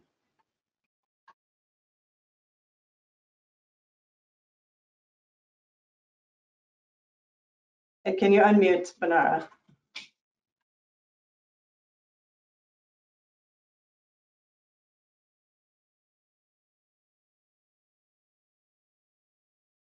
Yeah, okay. Something not pretty well now. Yeah, thank you very much. As you know, here in the Stung Chini River Basin, we established a River Basin Management Committee with the member representative from technical line department, from the district representative, from the commune and the community representative, and with support from the SWP task force to selected by the secretariat of the River Basin Management Committee, led the development of the strategy action plan. Of course, there was not a single meeting of strategy action plan development, but there was a series of consultation meetings with community members and the secretariat coordinated by River Basin Management Committee Task Force. And the purpose was to present and to discuss the objective, prepare the final outline, agree on priority action, and validate the final draft of the strategic action plan. And at the beginning, the task force member was so apprehensive about the iterative and the transparent process that SWP recommended for developing strategy action plan. But eventually, SWP and the secretariat received a lot of positive comment about how the participatory planning process was very effective and did a good job of capturing so many opinions. Finally, the task force concluded and presented the strategy action plan to the committee chair for approval, which was received on December 27, 2020. And End of the January 2021, strategy action plan has been launched officially and distributed to a wide range of stakeholders in outside and also inside and also outside the Stinking River Basin. So for the future hope that I can see, the river basin management. As I knew that the river basin management share and as well as the white share are very committed to support the strategic action plan in the Stinking River Basin. So I personally do hope that other donors, agencies, and development partner in the basin will contribute more or less their funding to continue support strategic action plan implementation on the ground. And the second, the most important for me is the integration the strategic action plan into the commune district development plan as well as institutional plan. It is part of strategy action plan sustainability for the Stinking River Basin Management Committee. And as you hear from Lee, we have 6 working group under the need of the OBM or River Basin Management Committee in the Stinking River Basin, and I can see that they will be active to provide concrete action on the ground to support the strategic action plan implementation. And I also do hope that the commune district authority will allocate appropriate funding to support strategic action plan implementation in their respective areas. That's what I can see from my side. Thank you. Thank you, Bernard. I think that's all the time we have, and I'll hand it back to Nicolas. Thank you very much, Clara, Les, Gordon, Bunara, and Jen for facilitating this very interesting discussion. Thank you very much. In this next part, I am hoping that you see my screen. It should work, yes. I would like to come back in more details about some of the tools that have been mentioned several times in this discussion on thought leadership products developed by SWP.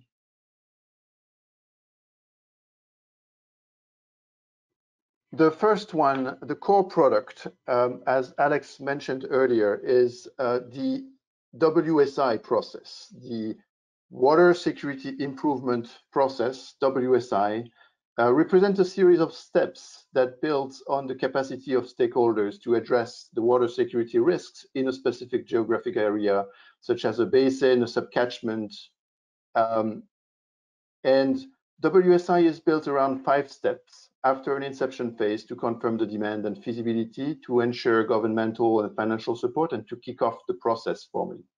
This step could lead to the initial declaration of intent, a MOU, for example, and then we move on to the steps per se. So step 1 defines the WSI space by identifying the actors and the geographic area, the key water risk, and a time scale for the plan.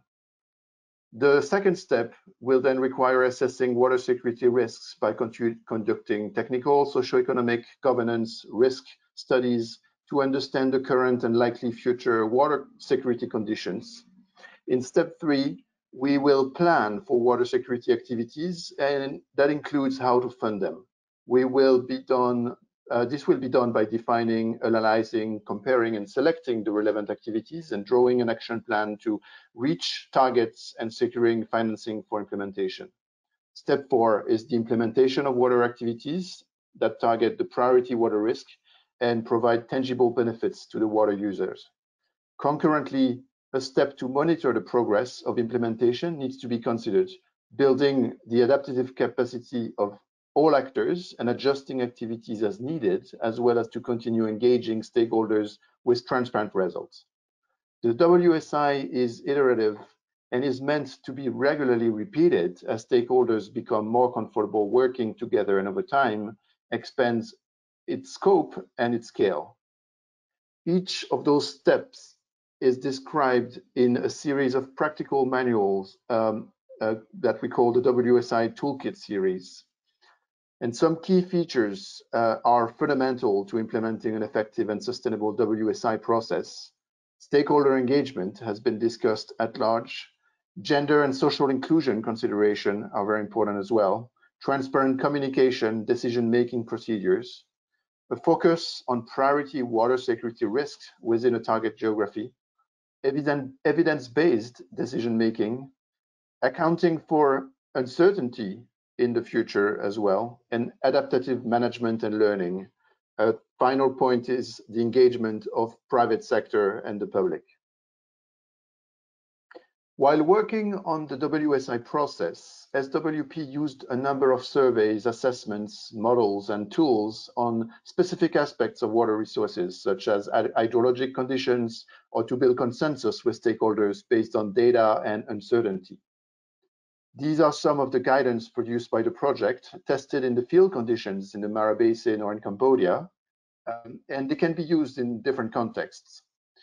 For example, we have a manual on environmental flows or analytical tools for decision-making. SWP also has a template and brief guidance about assessing the capacity of institutions around water security.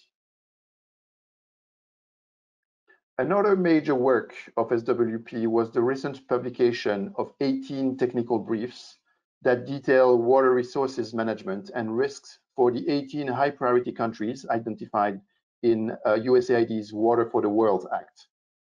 Each country profile is in this series presents information on water resources, water quality, and water-related dimensions of climate change and water governance. They provide an overview of the most critical challenges and stress factors on water resources, including various maps and data points. A very interesting webinar was held specifically on this topic in July earlier this year. If you've missed it, it is available for viewing on the SWP website. The Eco Game Water Security was developed as part of Winrocks International's Eco Games suite. This series of serious games propose engaging and fun ways for adults and youth alike to learn and to reflect on how their decisions impact water security. It's a board game that is hands-on education and planning tool that helps stakeholders examine the intersections of natural resources management, community development, and uncertainty. A version tailored to Cambodia's Tun Chinit Basin was developed and translated into Khmer. In this version, each team of players represent a community in rural Cambodia. Players must make decisions on water and land uses that balance community well-being and watershed environmental sustainability. These decisions impact overall resilience as well as gains and losses of income and water resources through a set of cash and water tokens. And the player or the team with the most tokens after a number of rounds wins the game. As part of the WSI step on assessing water security conditions, SWP used and supported the upgrade of a number of open source tools from our partners.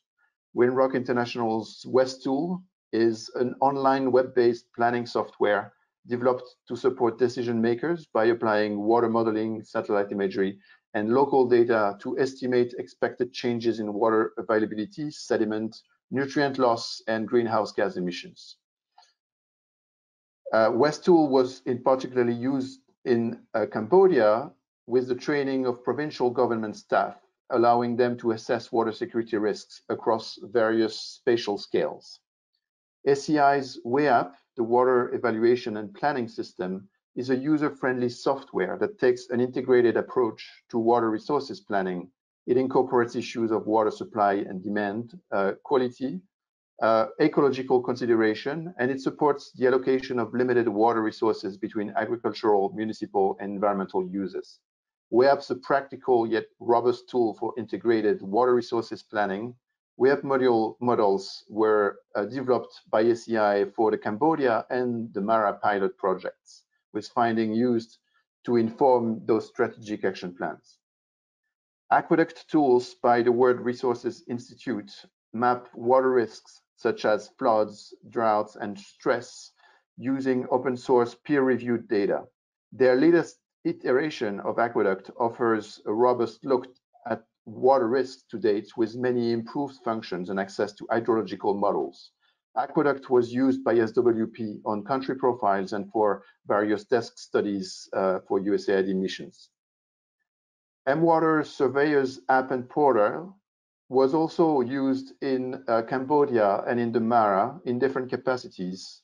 In the Mara Basin, mWater provided mobile survey tools to conduct groundwater abstraction survey. It was done by the staff of the Lake Victoria Basin Water Board, identifying 500 water points, including some from users not yet registered for an abstraction permit that mentioned Gordon earlier. That was a revenue loss for the water board. mWater Surveyor app was also used in the Stunkshinit Basin for a water quality sampling campaign. Finally, SWP published a number of case studies, training courses, and technical reports providing rich information of data analysis and lessons learned throughout its pilot projects discussed earlier in Cambodia, Tanzania, Kenya, Nepal, or Southern Africa, among others. More documents will be added to this list in the coming weeks as we're compiling all the documents and knowledge produced during the project. And they are published and available on SWP's website, as well as on WinRock's website and USAID's Global Waters. Now, I would like to invite our next speakers who will discuss how this learning from SWP should shape water security in the future. This next panel will be introduced and facilitated by Dr. Basil Mahaney. Dr. Mahaney is the Deputy Director of SWP through Tetra Tech. Dr. Mahaney was the Technical Activity Manager for SWP's pilot activity in the Mara River Basin, and he has overseen SWP's thought leadership, including the country profiles. He's a water governance and water security specialist with 10 years of experience working in Sub-Saharan Africa, the Middle East, and South America. Dr. Mahaney has a PhD in Geography, Environment, and Society from the University of Minnesota. Basil, I will let you introduce the panelists. Wonderful. Thank you, Nicolas. I just want to confirm everybody can hear me okay? We can hear you. Okay, excellent. Good morning or afternoon, wherever you may be located. It is my pleasure to host our second panel discussion in this closeout event. The presentations by Alex and Nicolas in the first panel discussion really highlighted how water security is really at its core a cross-cutting issue. And one thing that stands out for me from the first panel is that we have to consider water security within the local context. And even within local context, we have to understand how conditions and circumstances change. This is why iteration matters. We have to be able to test and learn and adapt. Related, we need clear visions and definitions for what water security means and pragmatic approaches and solutions for getting there. This requires that we have good information and data and the resources and skills to use the data effectively. In this session, we'll reflect on some of these points and more with a great group of panelists who bring different institutional perspectives and experiences from around the world.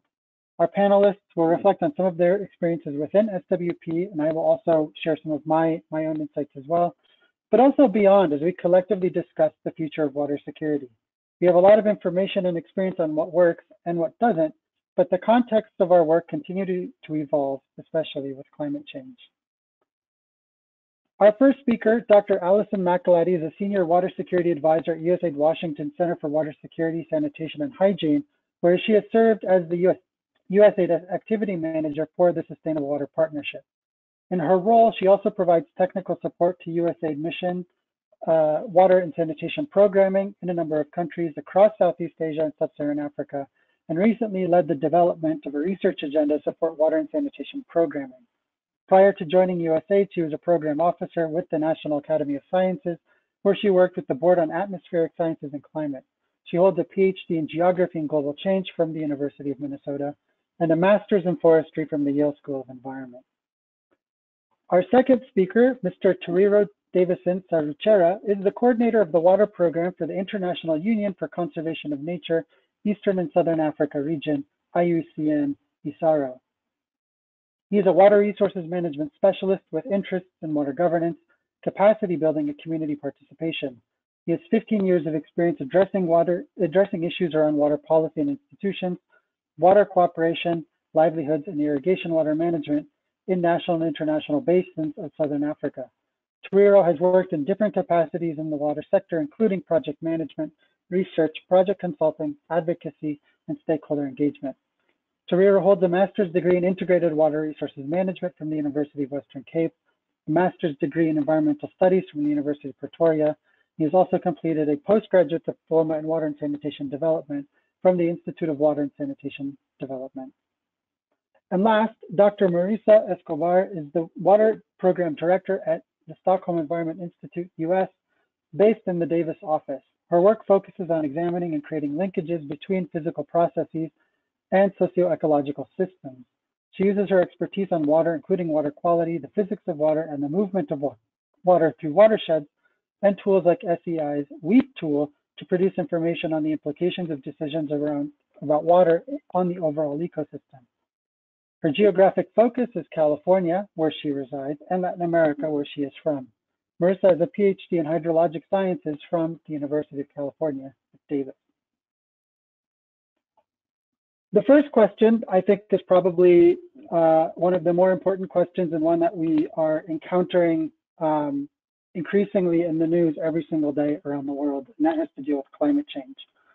Climate change has introduced a lot of uncertainty into water management planning. In many places, future uncertainty is compounded by a lack of data and information on surface and groundwater.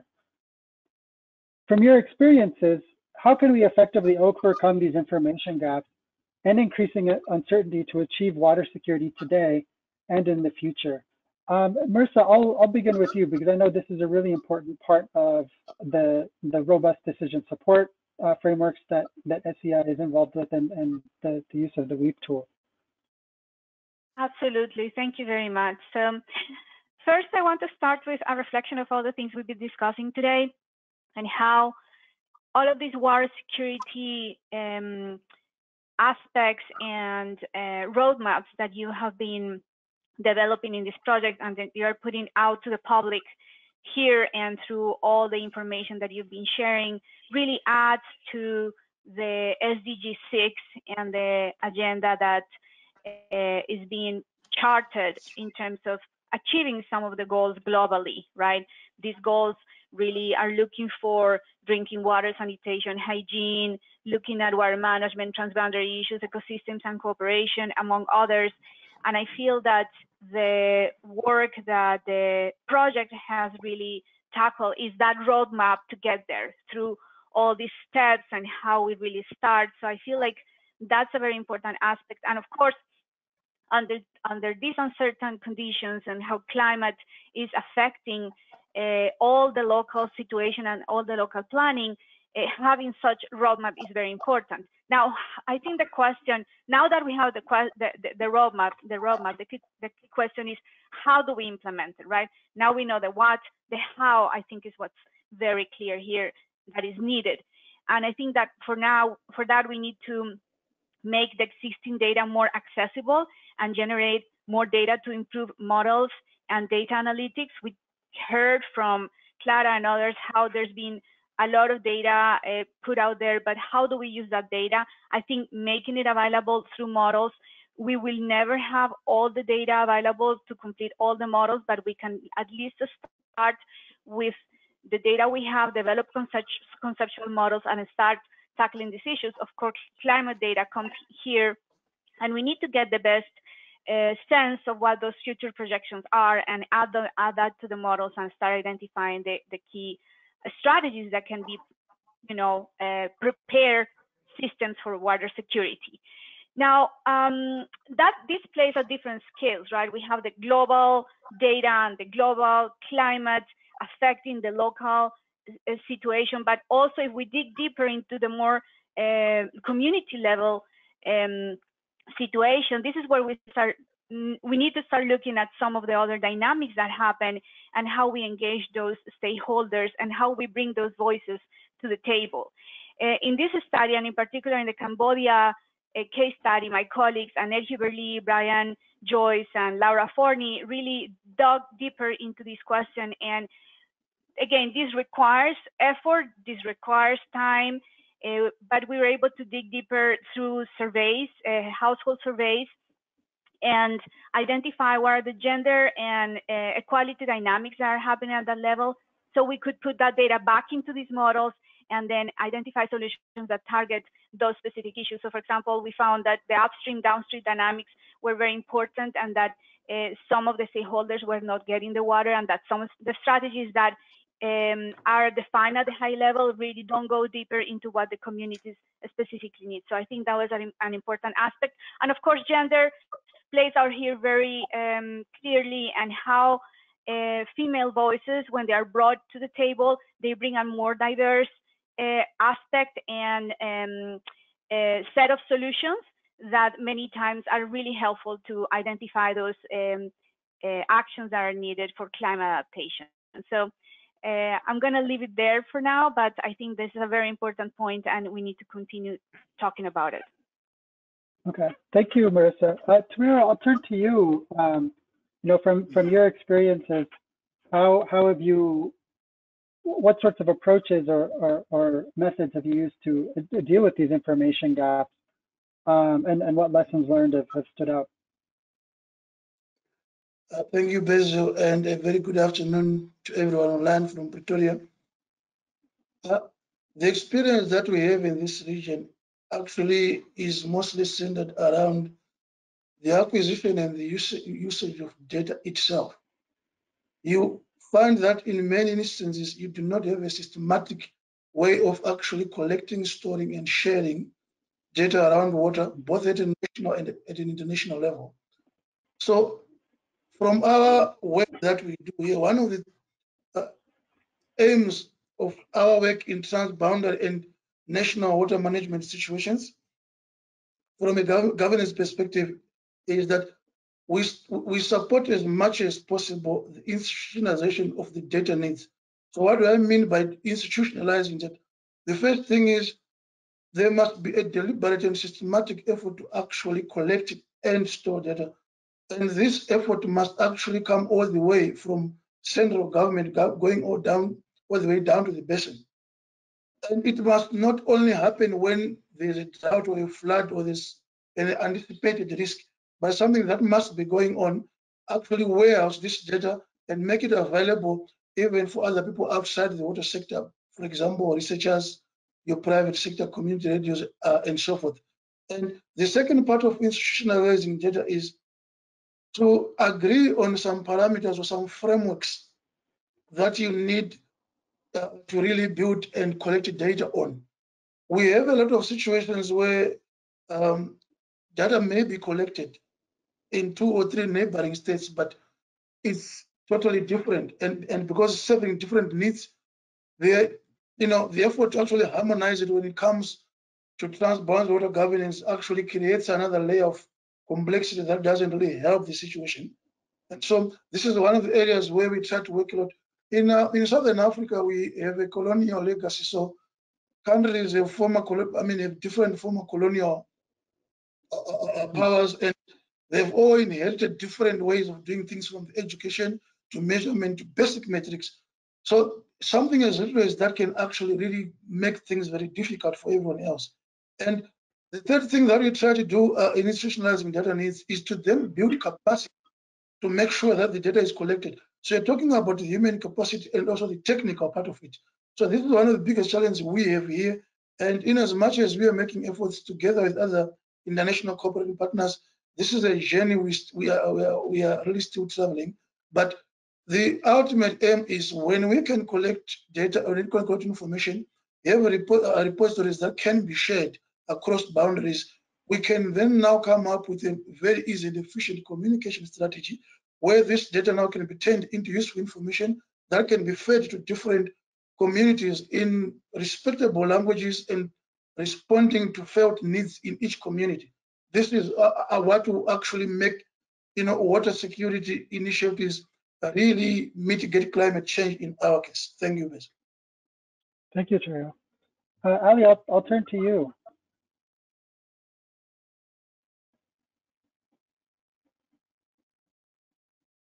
You're on mute.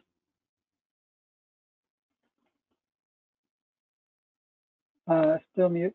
Can somebody help unmute Ali? Try now. I think it should be good now. Yeah, I was muted by the organizer.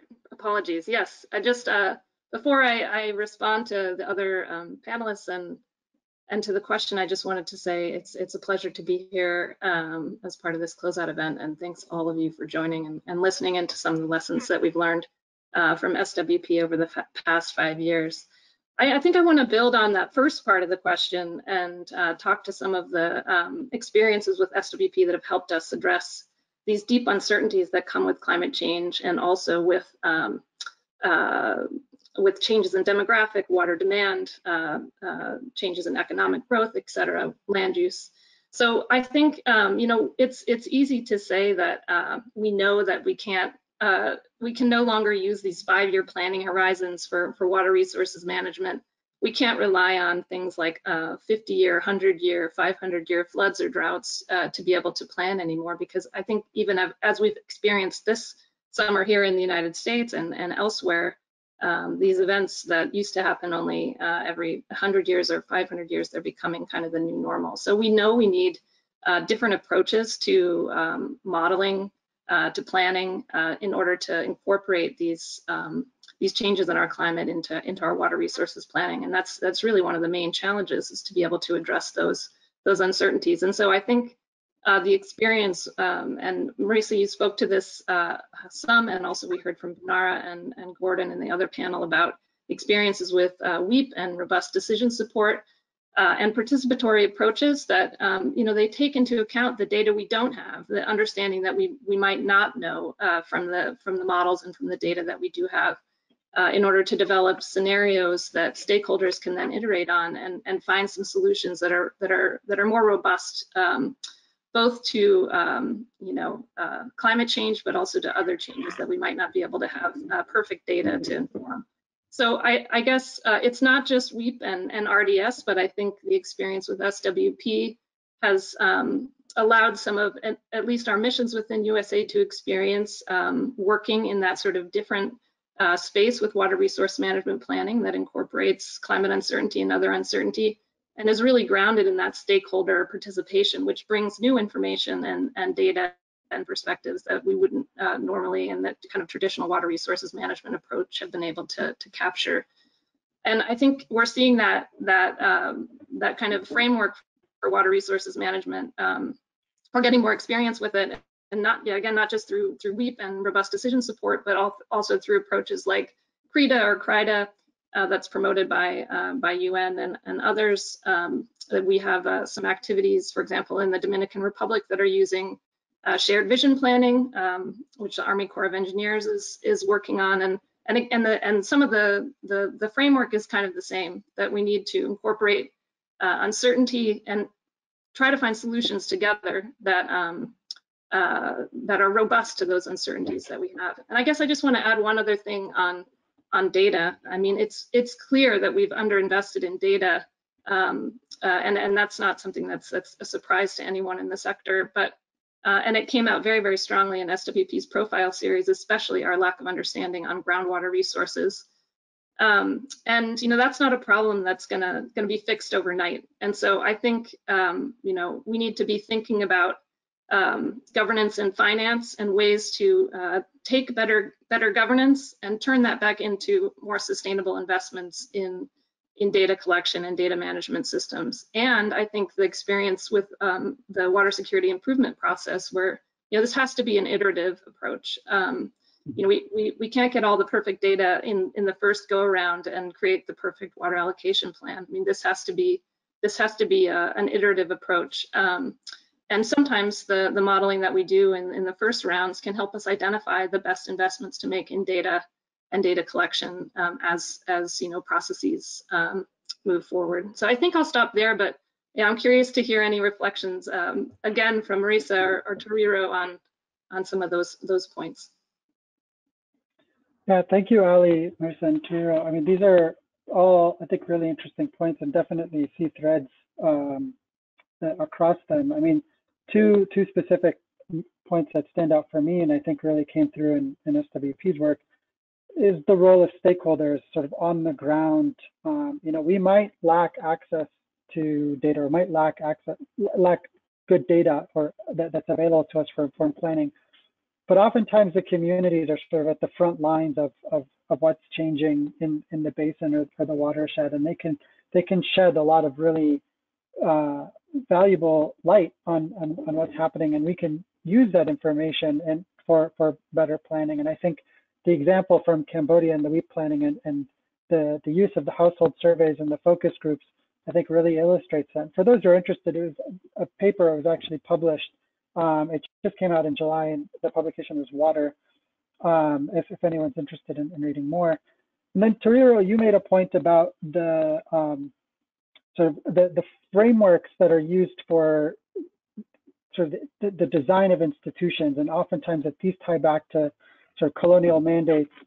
And we often think about the world as sort of a colonial, post-colonial world, but those decisions 100 years ago still continue to impact today. And it's really important, I think, sort of using in contemporary language, the political economy of what's happening, and how institutional mandates affect how information is collected. So one of the things that stands out from the profile is that when information is collected, it's oftentimes collected by different institutions and it's not consistently shared, or they collect it using different metrics and frameworks, and that's within a country. And when you start thinking about this sort of at a transboundary level, it becomes even more complicated. And this is one of the things where we encountered as we were engaging sort of the Kenyan and the Tanzanian governments, of how can we come to look at sort of a shared set of information and data and facts for improved management of the basin.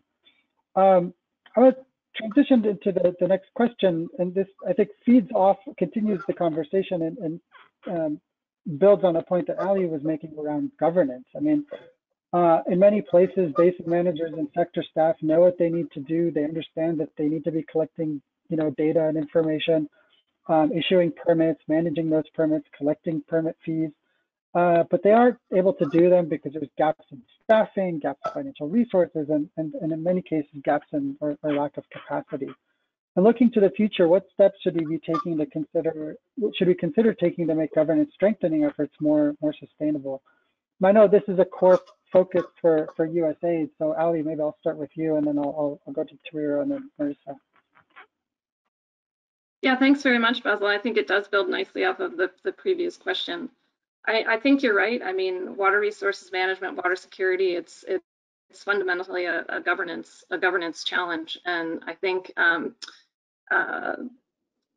building the capacity of water resource management institutions and water service providers and other institutions that contribute to water resources management and water security, it's definitely, it's a long-term investment, but it's something that we need to continue because it's really essential to solving the challenges that Jeff kind of started out with in his introductory remarks, the kind of overwhelming, what sometimes seem like overwhelming challenges with water insecurity that are growing in the future. And I think I'd like to maybe point to one SWP experience to kind of get the conversation going on this topic, because I think it offers some important illustrations of how you make investments into capacity building and governance more sustainable. I mean, I think so often we're overwhelmed by the finance gaps, which part of this question is about the lack of funding, the lack of staff.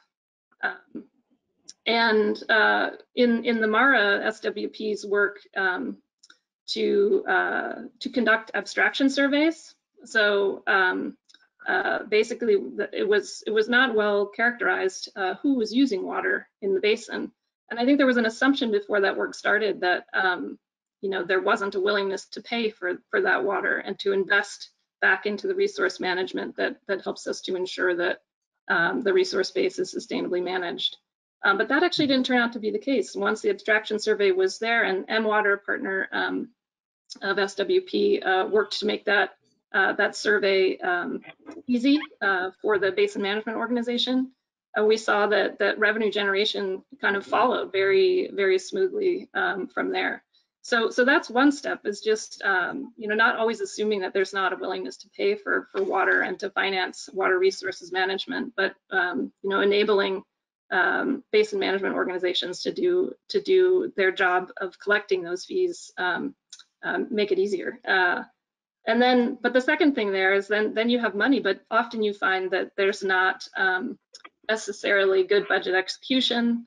And I think that's sort of the next step, I think, for work in the Mara Basin is ensuring that increased revenue collection is actually able to be spent back on water resources management in a timely enough way that funding doesn't get captured by other priorities. And I think having really good plans, like SWP also worked on in the Mara, is important for making sure that budget execution part happens.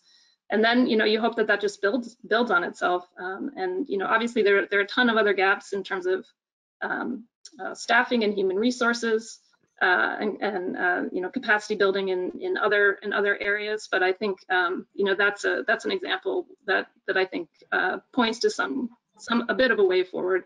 But also just recognizing that it's a long-term investment, and we can't expect that these things are going to be solved in a 5-year activity. Yeah, for sure. Torero?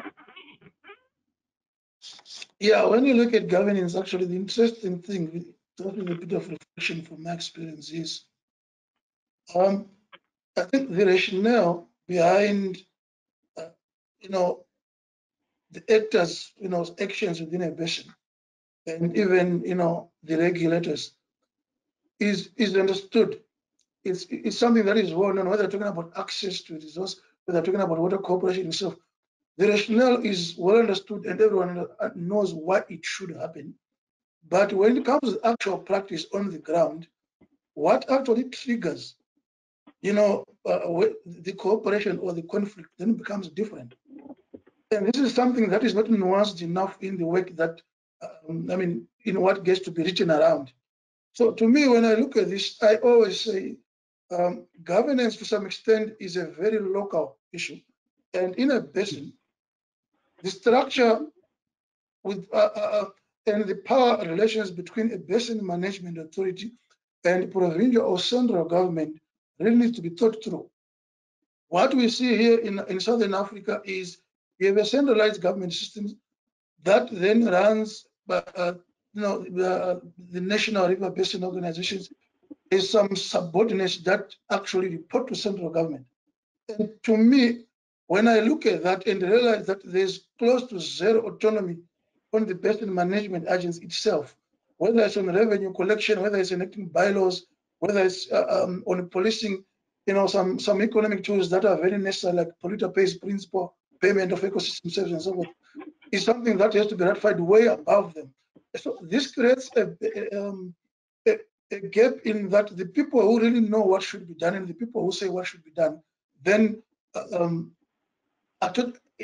different viewpoints.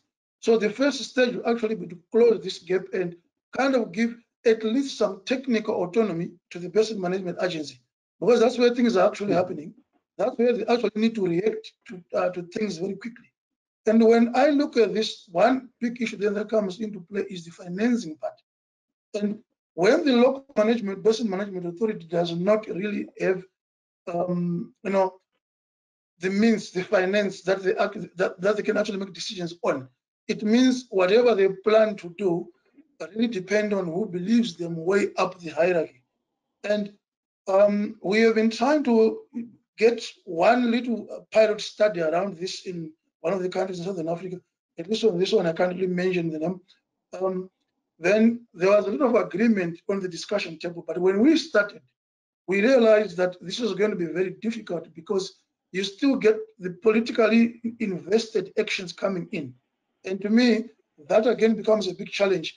But when I look at this, I always think that, a basin management agency at whatever level should be able to collect a revenue that really oils its operations for at least 60%. This is my theory, I'm still to prove it. But yeah, because what happens is whatever is collected then is remitted to a consolidated revenue fund that goes elsewhere. Then they get bits and pieces on a budget. And this makes it difficult for them to actually respond to anything. But if this money comes to them, then they're actually able to quickly respond to needs, and then well, a certain amount can be left to go whatever. But from the rates, from the levies, from the fines, if they can take and enact certain governance systems that make sure that the money is really managed in a certain way. To me, that is one of the best ways of getting certain things done quickly and efficiently than what we currently see in most of the situations obtaining where we were. Thank you, guys. Yeah, before I turn to Marissa, I actually want to add, I mean, this is precisely one of the lessons we had from our work in the MARA around this, the abstraction survey using the M-Water tool. I mean, by identifying all of these new water users, in addition to previously registered water users, but their permits had expired, there was a windfall of revenue that they were able to generate. However, those funds go back to the central ministry as a part of the budgeting cycle. What's exciting is this specific survey received a lot of attention from the ministry, and the other basin water boards within Tanzania expressed interest, and through the other USAID flagship project at the time, Waridi, there was some preliminary support to pilot this survey as well. And so hopefully, this is another key lesson from SWP is as you're implementing the water security improvement process and you're working at these local scales, always thinking about how can these interventions also be scaled up so that you're thinking at sort of a basin or regional, even sort of national scales. Marissa, I'll turn to you with just, some additional thoughts on, from your perspective. Yeah, no, again, it's a gathering all of these thoughts and making them like a package of good ideas, and the iterative nature of this process and how it goes, from the basin management to the national level to the global level, and then at that level of the basin management down to the communities, and how we need to do that vertical integration of all these different actors playing out in different moments. In terms of how to make all of these resources more available and what to do to make them more directly tackle the issues. I mean, this funding, for example, in this case that was gathered through this mechanism, and any other funding, it really needs to go directly to the climate adaptation in the water sector. And going back to the first question, I mean, climate uncertainties, they used to be uncertainties, now they're becoming certainties, right? As Ali was saying, they're happening more often and every year. So it's not about keeping these things for the future and making an investment that will happen in 5 years, 10 years. It needs to happen now, because we're going to continue to see the droughts, the floods, and the fires every year. So I believe, through some of these analysis that we've done, we know what are those strategies that need to be implemented. I think just this direct connection between the funding and the climate adaptation actions need to happen, and need to happen now. I feel like there's another connection that can happen to the sectors, the other sectors, the multi-sector nature of water, on how it contributes to the overall economy, wherever it is, even if it's tourism, we need to invest in keeping the water, for example, in the Mara Basin for the ecosystems. That needs to happen, otherwise we won't have that tourism, and of course we lose that biodiversity. Where there's hydropower, where there's agriculture, all of these sectors need to be connected to those investments and continue to contribute to this climate adaptation. Those are my thoughts now. Thank you, Marissa. I have just a quick follow-up question. Thinking about the funding gap, but then also sort of the stakeholders across. I mean, one thing that's really clear from the presentations and the point that Jeff made in his opening remarks is, water security is, it's cross-cutting. It's not just about, WASH. We have to think about the livelihoods dimensions, the ecosystems dimensions, the economic use of water. And, what stands out for me right now is the private sector, the role of the private sector, the industries who are using water and perhaps polluting water, agriculture, which is the largest user of water. What is the role of the private sector in helping us also fill or fill in some of these resourcing gaps, particularly to address some of the issues that you raised, Marissa. I open it up to any of you, if anybody would like to weigh in.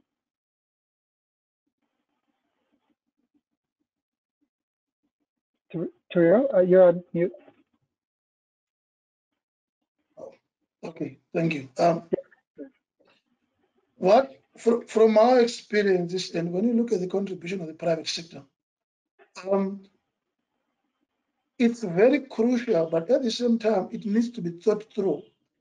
And some very relevant frameworks, coming in on what the private sector can contribute and what benefits are there, for them and other stakeholders after that.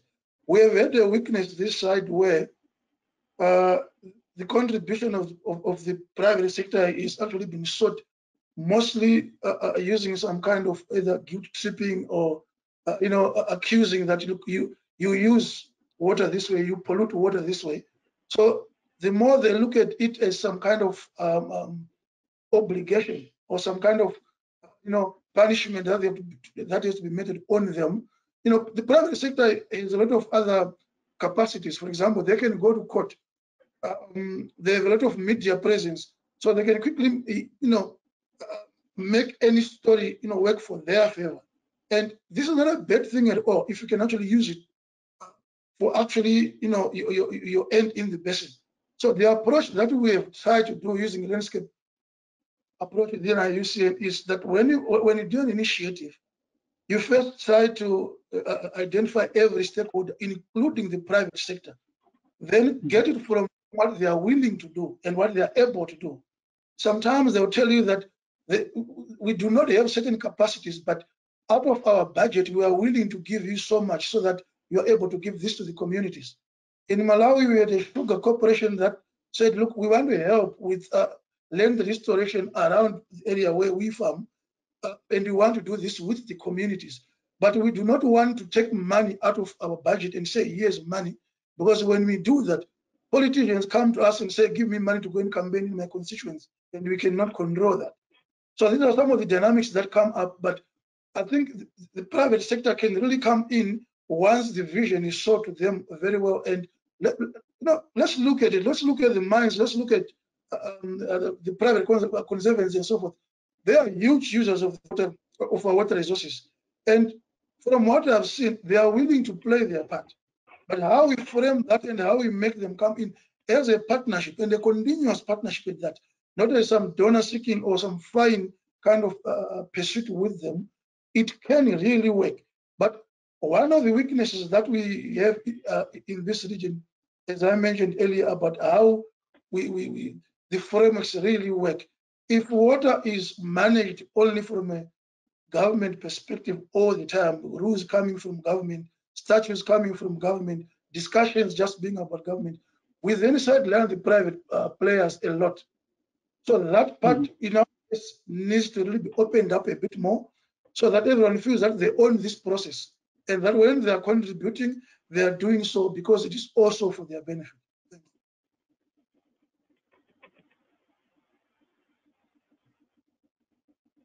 Yeah, I can just add a few words. I mean, this is also something that SWP in the recent year, in this most recent year, has been helping USAID think through a little bit. But yeah, I think, and one of SWP's partners, CEO Water Mandate, has been working on this a lot too. I mean, I agree that there's only so much that the private sector can do, but I think partnering with the private sector and partnering with them to push their own out of their own comfort zone on looking at their full water footprint and their full set of water risks.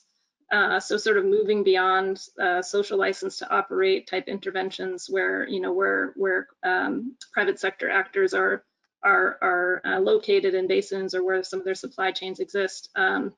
Moving beyond that to having reducing water risks be part of their core business approach, and then also thinking more about kind of collective action approaches within certain geographies or even beyond. I mean, with supply chains, the water, talking about water just in the context of a basin is no longer totally relevant. That footprint can extend where products go and where supply chains go. So trying to leverage our what we can bring to the table in terms of supporting things like data for understanding what the sort of baseline conditions are for a corporate entity that wants to engage on water stewardship or better basin water management, and then just on the governance side too, like what are the levers of influencing and working on water resources management. I think we're looking to think about how we can craft partnerships more along those lines to support private sector partners in really engaging in water resources management together with other partners, not just trying to offset say water use for one small dimension of their activity. But I think there's a lot of promise there, and there's a lot of momentum building towards that type of approach. I think it's going to take a while to get to bear fruit, but I think that's where things are headed, and there's a lot of promise in that. Certainly. Marissa? Maybe if we want to connect this back to the data conversation, because I feel like one initial step, one good step to start engaging and creating these partnerships with the private sector is the data sharing space. And I feel like as we create these models and analytical tools, as they contribute with their data, that's a very, data is power, data is money too, right? I mean, we know that they have information and data that they have gathered in the private sector. It needs to come into the analytical tools so we have a better representation, and they can see better, they can see for themselves better how taking that step and collaborating this data sharing space can be beneficial for them in understanding better what are the solutions that are integrated that can benefit them and others. Thanks, Marissa. These are all, I think, really valuable points, and I've sort of taken us slightly off of our questions, but I think this is a really important question. I'm going to build on this a little bit further, but looking ahead for our final question, and I'm going to frame this in two parts. One of the lessons learned from SWP is that stakeholder engagement is really critical. Stakeholders need to be a sort of front and center in the water security improvement process. And one of the other sort of predominant lessons in the country profile assessments that we did is that water management challenges persist because there's a lack of coordination across institutions. And listening to the points that the three of you just raised now about sort of collaborating and engaging the private sector, it got me thinking about this role of coordination. And is coordination enough? Or do we need to be thinking about stakeholder engagement and coordination differently as we look forward into the future, given the increasing complexities and complex challenges that we'll be facing, particularly with climate change? So, I mean, looking ahead, how should we as implementers, as researchers and thinkers, as funders and donors of these projects be prioritizing resources and certain types of approaches for water security improvements? And second, are there specific trends or opportunities that make you optimistic about the future? I mean, I think it's very easy to get caught up in the doom and gloom, and I think rightfully so, given everything that's happening around the world with our water resources and climate, and political uncertainty in many places, and how all of these things are tied together. But ending on sort of a forward-looking sort of positive note is also nice sometimes. And I'd be interested in hearing from your perspective in the work that you're doing. What keeps you excited and motivated as we continue to work for water security improvement? Turia, I'll start with you.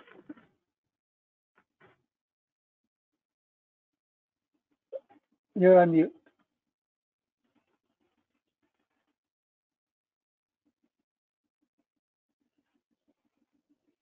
You're still on mute. Oh, Marissa, I'll turn to you while we get his audio sorted. Thank you. Thank you. Oh, you're back? Okay, go ahead, Torero. Okay, yes, we have a program in IUCN called Building River Dialogue and Governance, shortened to BRIDGE, which is a nice acronym because we try to make, create that bridge between stakeholders and among, conflicting parties. And one of the things that we do there is open dialogue spaces, both at national and, transboundary level. And one thing we then learned, because we've been implementing BRIDGE for more than 10 years now, one thing we then learned is that bringing people together is easy, but what they talk about in the end, how they express it, is a totally different matter altogether. Otherwise, you may tick boxes and have a good head count, or the gender is balanced, the sectors are represented, but the discussion is dominated by only one or two sectors. So we have now coupled that with some water diplomacy training that we now do. So this fits especially in the transboundary basins where some negotiations have to be done around treaties or RBO planning and so forth. The idea is to build capacity to make the stakeholders really know what and how to talk about, and then you bring this to accompany the dialogues, to make the dialogues effective.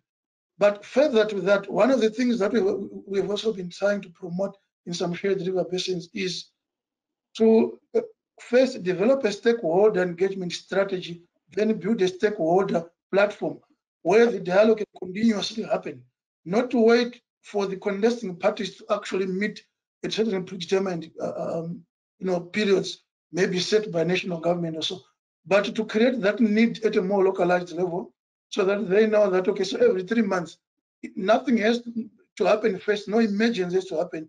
We meet and talk.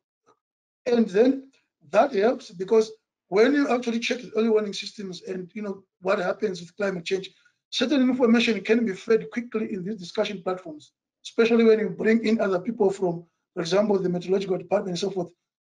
Then everyone is aware that the water we're sharing now is most likely going to be, way less in the next 3 months. So what can we do about certain provisions that you're already using now that may be difficult in the next 3 months? So that's part of what we try to support. And I should say we have actually made a lot more success with this, with the dialogues and the training workshops on water diplomacy, more than with anything else. There seems to be a lot of demand around this. But when I look forward, when you talk about looking ahead, what can we actually do to make water security much of a priority and really to win?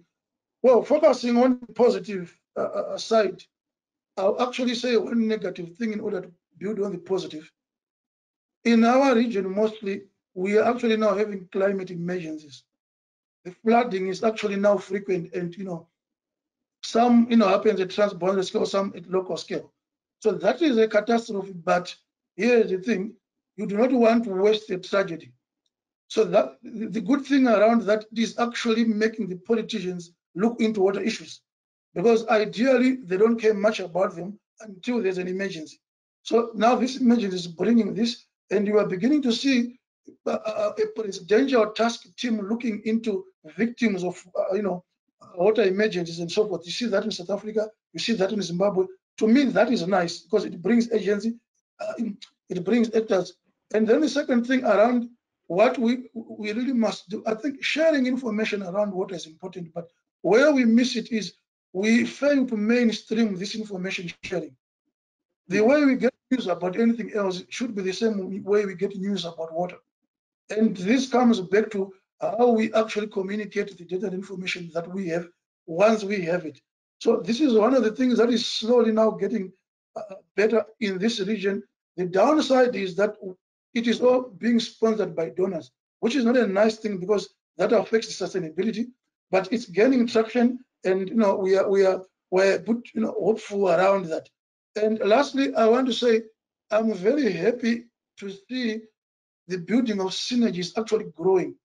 The synergies, with other sectors outside water, whether I'm talking about, the academic science sectors, the agriculture, the land management, and so forth.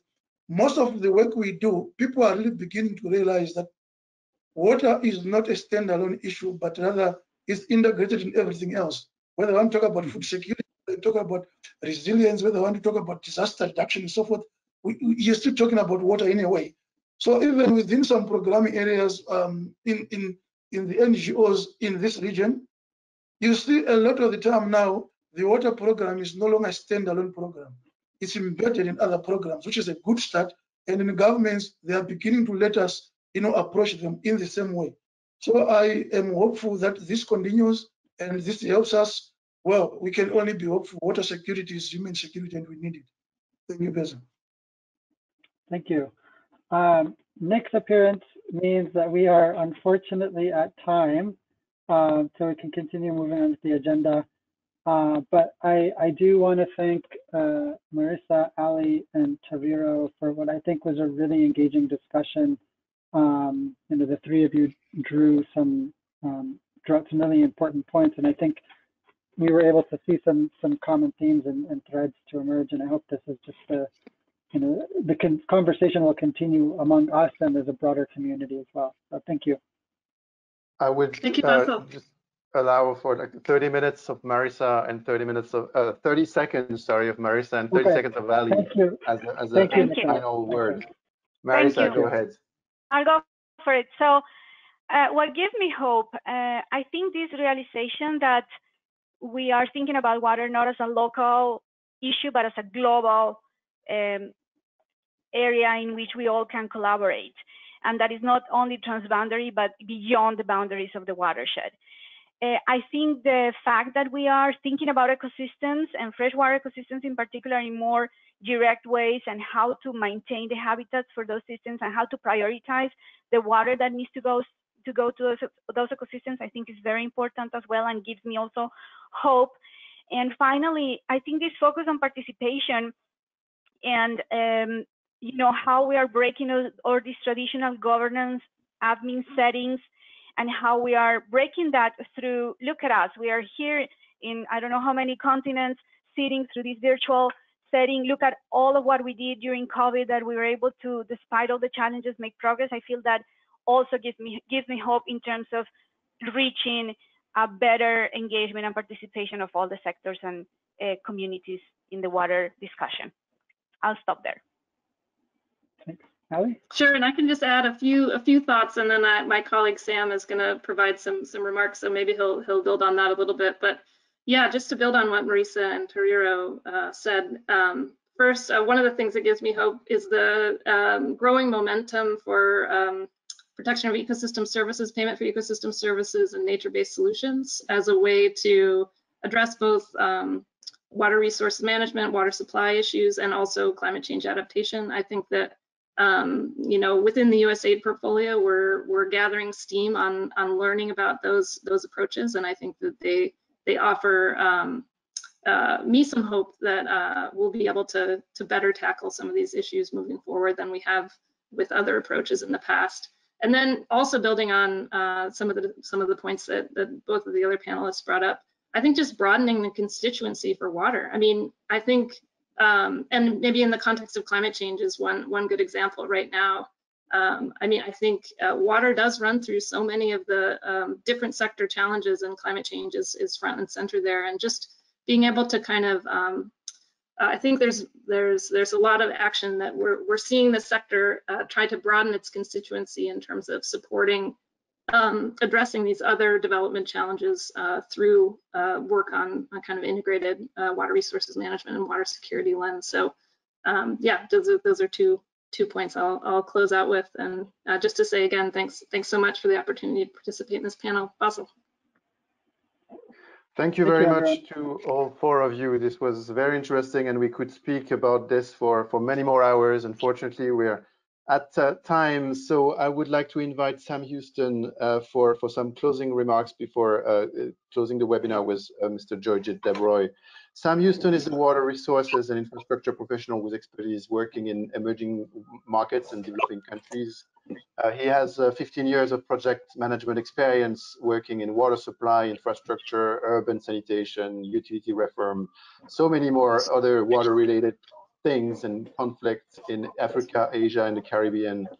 Prior to joining USAID, Mr. Houston served as the chief of party of USAID's WashFin project.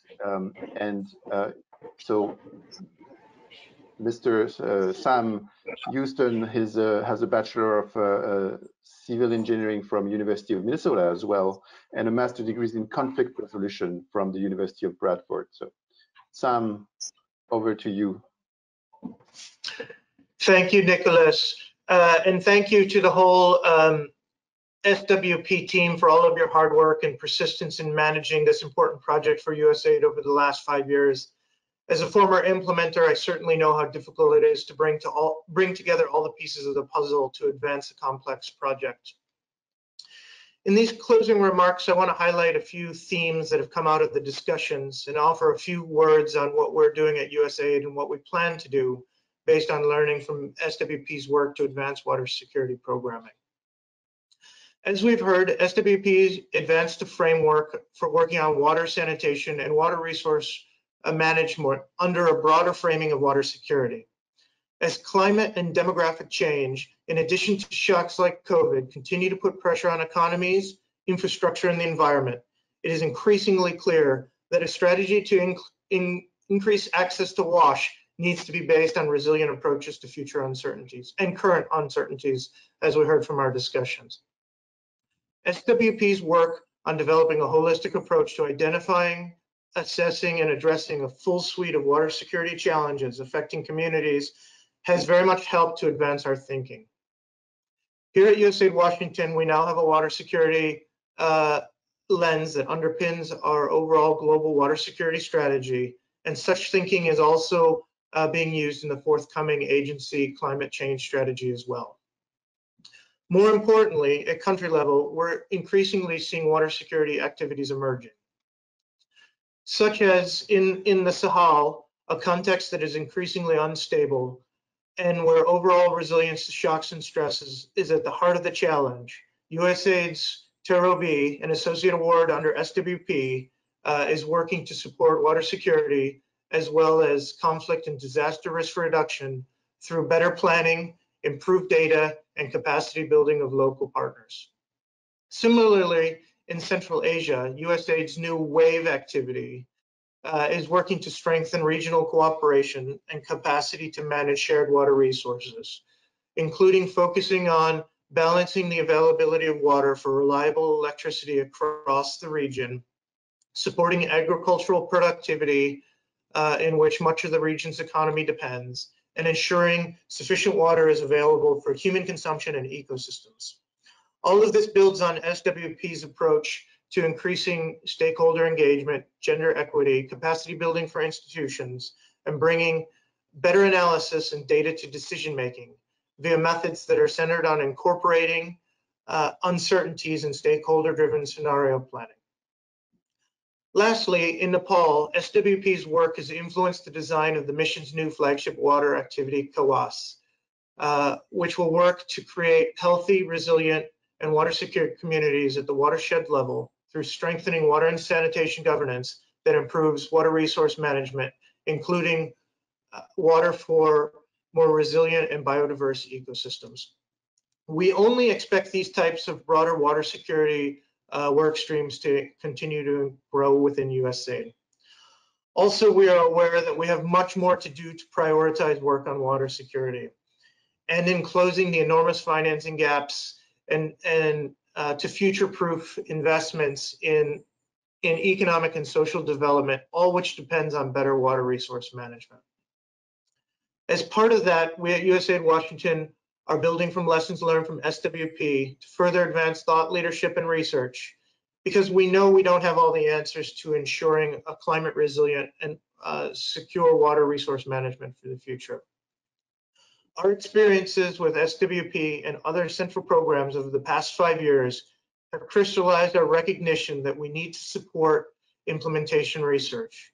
And as a result, we're increasing our investments in this space to support better and more resilient outcomes across both WASH and WRM programming. And we will soon launch 3 new research and learning activities focused on advancing our understanding of what works and what doesn't work for advancing water security in both urban and rural settings, as well as sanitation and hygiene programming. We look forward to guiding our portfolio towards more sustainable frameworks based on effective water resource management models like those advanced by SWP's work. The elevation of water resource management and climate adaptation will certainly be incorporated into the next generation of USAID and US government strategies, all aimed at advancing climate resilient wash services and more resilient water resource management. Thank you very much for all your hard work and all of the excellent contributions that have been presented here today. And we very much appreciate the overall contribution. Thank you. Thank you, Sam. Joyjit Debroy will now have some final words to conclude this rich webinar. Mr. Debroy is the Executive Vice President of Global Programs at Windrock International, overseeing all aspects of program delivery across the globe. Joyjit. Thank you, Nicola. On behalf of Windrock International, I would like to take this opportunity to thank USAID for entrusting Windrock and its partners with the Sustainable Water Partnership. It has been a fascinating 5-year journey to strengthen water security across the globe. We would also like to take this opportunity to thank our project partners who brought invaluable expertise to the project. In no particular order, the Tetra Tech, the Stockholm Environmental Institute, IUCN, M-Water, the World Resources Institute, IHE Delft Institute for Water Education, and then the CEO Water Mandate. Thank you also to a long list of staff and individuals who have collaborated on the project over the past 5 years. The Sustainable Water Partnership shaped Windrock's water practice around risks and solutions to address water security at scale. It allowed us to move from protection of water resources to water service delivery and sanitation, from supporting ecosystems and environmental protection to the engagement of users and stakeholders at local, national, and transboundary scales. The water security improvement process that Alex and others talked about before me provides practitioners and decision makers with an actionable and iterative framework to address issues of water governance and resource management, making small steps in what sometimes seems like an overwhelming challenge possible. With climate change more than ever pressing us to safeguard our resources and to adapt our practices, and only adding to stress from pollution, demography, or unequal natural distribution across different geographies, water is clearly the essential piece of the puzzle for sustainable development. Our distinguished speakers have made this very clear throughout the webinar today. By engaging experts and researchers, the Sustainable Water Partnership has proposed tangible solutions and reflections to move the needle in this area. We've tested its hypothesis in various pilot projects and different contexts that were discussed today, and the Sustainable Water Partnership has confirmed that actions at different levels and scales can be effective if not necessary. By supporting USAID, we also hope that we've helped shape policies and funding streams by considering water security as a cornerstone of multi-sector development. The Sustainable Water Partnership will continue to live through its tools and technical resources. Some of them were presented today, but also with the ongoing partnership with USAID in the Sahel that was talked about around water and land security, with the Terravi Associate Award, which runs until 2024 in Burkina Faso and Niger. Before officially closing this webinar and the Sustainable Water Partnership, I would like to take this opportunity to thank all of our speakers and panelists today.